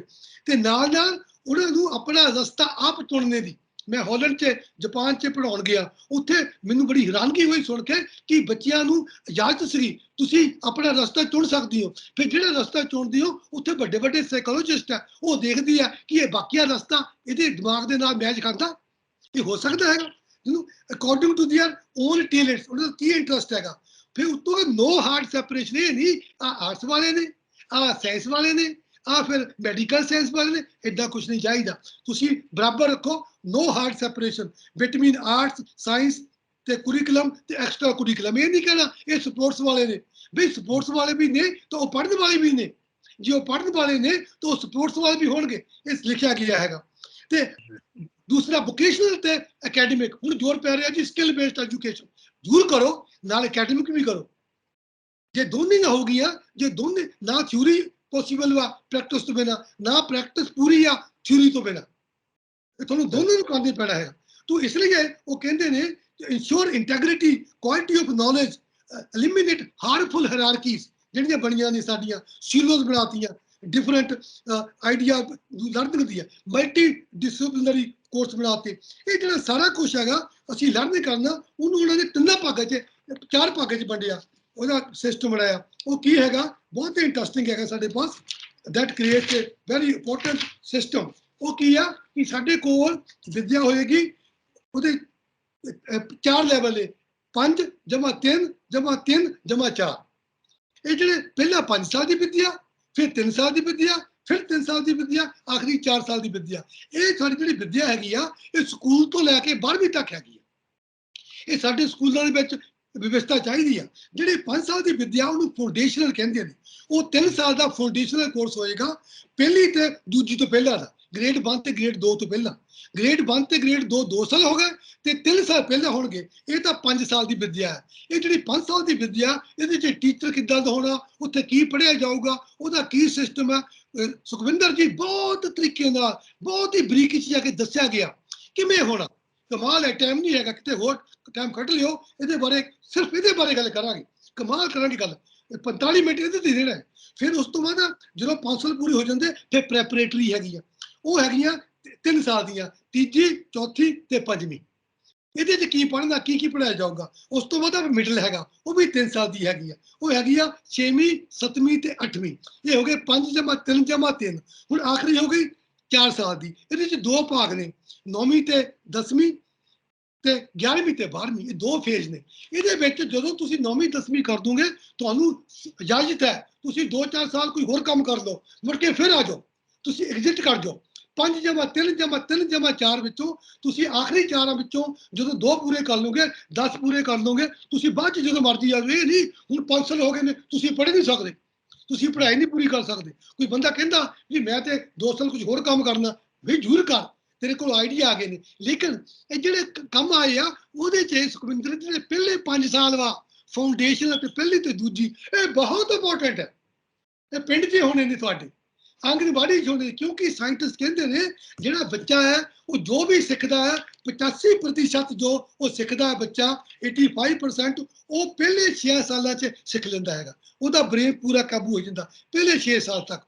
ਬਾਕੀ ਜਿਹੜਾ 15% ਆ, ਸਾਰੀ ਜ਼ਿੰਦਗੀ ਉਹ ਸਿੱਖਿਆ ਜਾਂਦਾ। ਤੇ ਜੇ ਪਹਿਲੇ 6 ਸਾਲਾਂ ਦੇ ਦੌਰਾਨ ਬੱਚੇ ਨੂੰ ਪ੍ਰੋਪਰ ਮਾਹੌਲ ਨਹੀਂ ਮਿਲਿਆ, ਪ੍ਰੋਪਰ ਗਾਈਡ ਨਹੀਂ ਕੀਤਾ, ਪ੍ਰੋਪਰ ਤਰੀਕੇ ਨਾਲ ਉਹਨੂੰ ਕੇਅਰ ਨਹੀਂ ਮਿਲੀ, ਉਹਦੇ ਘਰਦਿਆਂ ਦੇ ਵਿੱਚ ਉਹਨੂੰ ਲਾਡ ਪ੍ਰੇਮ ਨਹੀਂ ਮਿਲਿਆ, ਉਹਦੀ ਬੁੱਧੀ ਨਹੀਂ ਵਧੀ, ਤਾਂ ਫਿਰ ਉਹਦੀ ਤਰੱਕੀ ਰੁਕ ਜਾਂਦੀ ਆ। ਬੜੇ ਵਿਦਵਾਨਾਂ ਨੇ ਇਹ ਬੜੀ ਸੋਚ ਕੀਤੀ ਆ ਕਿ ਨਹੀਂ ਬਈ ਅਸੀਂ ਇਹ ਬੜਾ ਤਰੀਕੇ ਦੇ ਨਾਲ ਸਾਰਾ ਜਿਹੜਾ ਨੌਲੇਜ ਆ ਅਸੀਂ ਕਿਵੇਂ ਦੇਣਾ, ਉਹਦੇ 'ਤੇ ਜ਼ੋਰ ਪਾਇਆ। 5 ਜਮਾ 3 ਜਮਾ 3 ਜਮਾ 4 ਉੱਤੇ ਇਹਨੂੰ ਬਹੁਤ ਇੰਪੋਰਟੈਂਸ ਹੈ। ਇਹ ਸਕੂਲੀ ਵਿਦਿਆ ਹੈ, ਪਹਿਲੀ ਤੋਂ ਲੈ ਕੇ 12ਵੀਂ ਤੱਕ, ਜਮਾ 3 ਸਾਲ ਪਹਿਲਾਂ, ਪਹਿਲੀ ਤੋਂ, ਜਿਹਨੂੰ ਅਸੀਂ ਲੋਅਰ ਕੇਜੀ, ਅਪਰ ਕੇਜੀ ਤੇ ਕਿੰਡਰਗਾਰਟਨ ਕਹਿੰਦੇ ਨੇ। ਇਹ ਜਿਹੜੀ ਸਾਡੀ ਸਟੱਡੀ ਆ 12 ਸਾਲ ਦੀ, ਤੇ ਤੁਹਾਡੀ 17 ਸਾਲ ਤੱਕ ਪੂਰੀ ਹੋ ਜਾਣੀ ਆ। ਕਿਉਂ ਤੁਸੀਂ 5 ਸਾਲ ਦੀ ਉਮਰ 'ਚ ਉੱਥੇ ਪਹੁੰਚਣਾ, ਤੁਸੀਂ ਸਕੂਲੇ 3 ਸਾਲ ਦੇ ਜਾਓਗੇ ਨਾ, ਤਾਂ 15 ਸਾਲ 18 ਸਾਲ ਤੱਕ ਜਾ ਸਕਦੇ ਆ, ਕਿ ਤੁਸੀਂ ਉੱਥੇ ਲੱਗਣਾ। ਇਹ ਜਿਹੜਾ ਸਾਰਾ ਸਮੇਂ ਆ ਉਹ ਕਿਵੇਂ ਉਹਨੂੰ ਬੰਨਣਾ, ਉਹ ਸਾਡੀ ਵਿੱਦਿਆ ਦੀ ਪਾਲਿਸੀ 'ਚ ਦਿੱਤਾ ਗਿਆ। ਸਕੂਲਾਂ 'ਚ ਕੌਣ ਹੋਏਗਾ, ਉਹ ਆਂਗਣਵਾੜੀ ਵਾਲੇ ਕੌਣ ਹੋਗੇ, ਉਹਨਾਂ ਦੀਆਂ ਕੀ ਸਹੂਲਤਾਂ ਹੋਣਗੀਆਂ, ਸਕੂਲ ਦਾ ਮਾਹੌਲ ਕੀ ਹੋਏਗਾ, ਬੱਚੇ ਨੂੰ ਕੀ ਸਹੂਲਤ ਦੇਣੀ ਆ, ਉਹ ਸਾਰਾ ਕੁਝ ਇੰਨਾ ਡਿਟੇਲ 'ਚ ਦਿੱਤਾ ਗਿਆ। ਇਹ ਤਾਂ ਖਰੜਾ ਤਿਆਰ ਵਾ ਜਿਹੜੀ ਸਾਡੀ ਸਰਕਾਰ ਵਾ, ਅਗਰ ਉਹ ਚਾਹੇ ਤਾਂ ਬਾਕੀ ਚੀਜ਼ਾਂ ਚਲੋ ਐਜੂਕੇਸ਼ਨ ਪਾਲਿਸੀ ਕਈ ਹੋ ਸਕਦੀਆਂ ਜਿਹੜੀਆਂ ਉਹਦੇ 'ਚ ਕਿੰਤੂ ਪਰੰਤੂ ਹੋਣਗੀਆਂ, ਲੇਕਿਨ ਜਿਹੜੀ ਬੇਸਿਕ ਮੁੱਢਲੀ ਐਜੂਕੇਸ਼ਨ ਹੈ ਉਹਨੂੰ ਦੇਣ ਵਾਸਤੇ ਘੱਟੋ ਘੱਟ ਸਾਡੇ ਜਿਹੜੇ ਗਵਰਨਮੈਂਟ ਸਕੂਲ ਦੇ ਉਹ ਤਾਂ ਪਿੰਡਾਂ ਤੱਕ 12ਵੀਂ ਤੱਕ ਨੇ, ਉਹਨੂੰ ਇੰਨਾ ਪੱਕਾ ਬਣਾ ਦਈਏ ਕਿ ਜੋ ਸਾਡੇ ਕਸਤੂਰੀ ਰੰਗਾ ਜੀ ਨੇ, ਸਾਡੇ ਵੱਡੇ ਸਾਇੰਸਦਾਨਾਂ ਨੇ ਇਹ ਐਜੂਕੇਸ਼ਨ ਪਾਲਿਸੀ ਬਣਾਈ ਆ, ਉਹਨੂੰ ਪੂਰਾ ਲਾਗੂ ਕਰੀਏ। ਇਹ ਕੰਮ ਕੱਲਾ ਮਾਸਟਰਾਂ ਦਾ ਨਹੀਂ, ਇਹ ਪਿੰਡ ਦੇ ਪਤਵੰਤੇ ਸੱਜਣਾਂ ਦਾ, ਸ਼ਹਿਰੀਆਂ ਦਾ, ਟਾਊਨ ਵਾਲਿਆਂ ਦਾ, MLA ਦਾ, ਪਿੰਡ ਦੇ ਜਿਹੜੇ ਹੋਰ ਬਲਾਕ ਡਿਵੈਲਪਮੈਂਟ ਅਫਸਰ ਉਹ, ਤੇ ਜਿਹੜਾ ਖਾਸ ਤੌਰ ਤੇ ਮੰਤਰੀ ਆ, ਵਿੱਦਿਆ ਮੰਤਰੀ ਆ, ਉਹਦਾ ਰਲ ਕੇ ਕੰਮ ਕਰਨ ਵਾਲਾ ਤੇ ਪ੍ਰੇਮ ਨਾਲ, ਠਰਮੇ ਨਾਲ, ਪਿਆਰ ਨਾਲ ਚੱਲਣ ਵਾਲੀ ਗੱਲ ਹੈਗੀ ਆ। ਜਦ ਤੱਕ ਅਸੀਂ ਇਹ ਨਾ ਕਰਾਂਗੇ, ਬਾਕੀ ਗੱਲਾਂ ਬਾਤਾਂ ਕਰਦੀ ਜਾਓ, ਜੋ ਤੁਸੀਂ ਪੋਲਿਟਿਕਸ ਕਰਨੀ ਉਹ ਕਰੀ ਜਾਓ, ਜਿਹਦੇ ਮਗਰ ਪੈਣਾ ਪੈ ਰਹੋ, ਜਿਹਨੂੰ ਮਗਰ ਲਾਉਣਾ ਲਾ ਲਓ, ਉਹ ਜ਼ਰੂਰ ਕਰੋ, ਪਰ ਆਹ ਕੰਮ ਜਿਹੜਾ ਹੈਗਾ ਵਿੱਦਿਆ ਦਾ, ਇਹ ਪੂਰਾ ਕਰ ਦੋਗੇ ਤਾਂ ਸਦੀਵੀ ਕੰਮ ਹੋਏਗਾ, ਲੋਕ ਯਾਦ ਕਰਨਗੇ। ਹਜੇ ਵੀ ਲੋਕ ਯਾਦ ਕਰਦੇ ਨੇ ਮਹਾਰਾਜਾ ਰਣਜੀਤ ਸਿੰਘ ਦੇ ਵੇਲੇ ਦੀ ਵਿੱਦਿਆ ਦੇ ਸਿਸਟਮ। ਕੋਈ ਜ਼ਮਾਨਾ ਸੀ ਪਿੰਡਾਂ ਦੇ ਵਿੱਚ ਵਿੱਦਿਆ ਦੀ ਇੰਨੀ ਇੰਪੋਰਟੈਂਸ ਸੀ, ਡੇਰਿਆਂ 'ਚ ਸਵਾਹ ਵਿਛਾ ਕੇ ਪੁੰਜੇ, ਉਹਦੇ 'ਚ ਊੜਾ ਆੜਾ ਲਿਖਿਆ ਜਾਂਦਾ ਸੀ, ਉਹਦੇ 'ਚ ਸਿਖਾਇਆ ਜਾਂਦਾ ਸੀ, ਤੁਸੀਂ ਸਿੱਖ ਲਓ। ਫਿਰ ਹੋਰ ਤਾਂ ਹੋਰ ਇਹ ਵੀ ਕਰਿਆ ਜਾਂਦਾ ਸੀ, ਕਿਸੇ ਕਿਸੇ ਦਿਨ ਉਹਨਾਂ ਡੇਰਿਆਂ ਦੇ ਵਿੱਚ, ਉਹਨਾਂ ਮੰਦਿਰਾਂ 'ਚ, ਉਹਨਾਂ ਗੁਰਦੁਆਰਿਆਂ ਦੇ ਵਿੱਚ ਪੂਰਾ ਕੜਾਹ ਖਿਲਾਇਆ ਜਾਂਦਾ ਸੀਗਾ ਕਿ ਤਾਂ ਕਿ ਬੱਚੇ ਨੂੰ ਪੌਸ਼ਟਿਕ ਘਰ ਖਾਣਾ ਮਿਲੇ। ਉਹ ਸਾਰਾ ਸਿਸਟਮ ਜਿਹੜਾ ਹੁਣ ਸਰਕਾਰੀ ਤੌਰ ਤੇ ਅਸੀਂ ਕਰਾਂਗੇ। ਹੁਣ ਤਾਂ ਸਰਕਾਰਾਂ ਨੇ, ਉਦੋਂ ਤਾਂ ਆਜ਼ਾਦੀ ਨਹੀਂ ਸੀ, ਉਦੋਂ ਤਾਂ ਅੰਗਰੇਜ਼ ਸੀਗਾ, ਅੰਗਰੇਜ਼ ਸਾਨੂੰ ਨਹੀਂ ਕਰਨ ਨੂੰ ਦਿੰਦਾ ਸੀਗਾ, ਉਹ ਸਾਨੂੰ ਤੰਗੀ ਦਿੰਦਾ ਸੀਗਾ। ਤੇ ਇਸ ਕਰਕੇ ਸਾਡਾ ਆਪਣਾ ਸਿਸਟਮ ਬਣਿਆ ਤਾਂ ਕਿਵੇਂ ਨਾ ਕਰੀਏ। ਇਸ ਕਰਕੇ ਬਹੁਤ ਜ਼ਰੂਰੀ ਆ, ਇਹ ਸਾਰਿਆਂ ਦੀ ਜ਼ਿੰਮੇਵਾਰੀ ਆ, ਪੂਰੇ ਸਮਾਜ ਦੀ ਜ਼ਿੰਮੇਵਾਰੀ ਆ। ਇਹ ਨਹੀਂ ਕਿ ਸਵੇਰੇ ਬੱਚਾ ਭੇਜ ਦਿੱਤਾ, ਸਾਡਾ ਕੋਈ ਮਤਲਬ ਨਹੀਂ ਹੈਗਾ। ਸਾਡਾ ਸਭ ਤੋਂ ਵੱਡਾ ਜਿਹੜਾ ਮੰਦਿਰ ਵਾ ਸਾਡੇ ਪਿੰਡ ਦਾ ਸਕੂਲ ਹੈ, ਸਾਡੇ ਟਾਊਨ ਦਾ ਸਕੂਲ ਹੈ। ਤੁਸੀਂ ਜਾ ਕੇ ਉਹਦੇ ਦੁਆਲੇ ਜਾ ਕੇ ਕਦੀ ਗਏ ਵੀ ਹੈ? ਤੁਸੀਂ ਜਾ ਕੇ ਕਦੀ ਮਿਲੇ ਮਾਸਟਰਾਂ ਨੂੰ, ਟੀਚਰਾਂ ਨੂੰ ਮਿਲਦੇ ਹੋ? ਤੁਸੀਂ ਜਾਂਦੇ ਹੋ? ਪਹਿਲੇ ਜਾਂਦੇ ਸੀ ਲੋਕੀ, ਖਬਰ ਲੈਂਦੇ ਸੀਗੇ, ਪੁੱਛਦੇ ਸੀ ਜਾ ਕੇ। ਹੁਣ ਤਾਂ ਉੱਥੇ ਕੋਈ ਜੇ ਕੋਈ ਪਿੰਡ 'ਚ ਕੋਈ ਕੰਮ ਹੋਣਾ ਵਾ, 4 ਦਿਨ ਪਹਿਲਾਂ ਉੱਥੇ ਪੁਲਿਸ ਵਾਲੇ ਆ ਗਏ, CRPF ਆ ਗਏ, ਸਕੂਲ ਖਾਲੀ ਕਰਾਤਾ, ਉੱਥੇ ਬਿਸਤਰੇ ਲਾਤੇ, ਮੇਜ਼ ਪਰੇ ਕਰਤੇ। ਕਿਉਂ ਬਈ?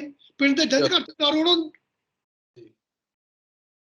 ਸ਼ੁਕਰੀਆ ਪ੍ਰੋਫੈਸਰ ਸਾਹਿਬ, ਸਮਾਂ ਇਜਾਜ਼ਤ ਨਹੀਂ ਦਿੰਦਾ, ਵੈਸੇ ਮਸਲਾ ਵੀ ਗੰਭੀਰ ਹੈ, ਇਹਦੇ ਤੇ ਚਰਚਾ ਅੱਗੋਂ ਵੀ ਜਾਰੀ ਰਹੇਗੀ।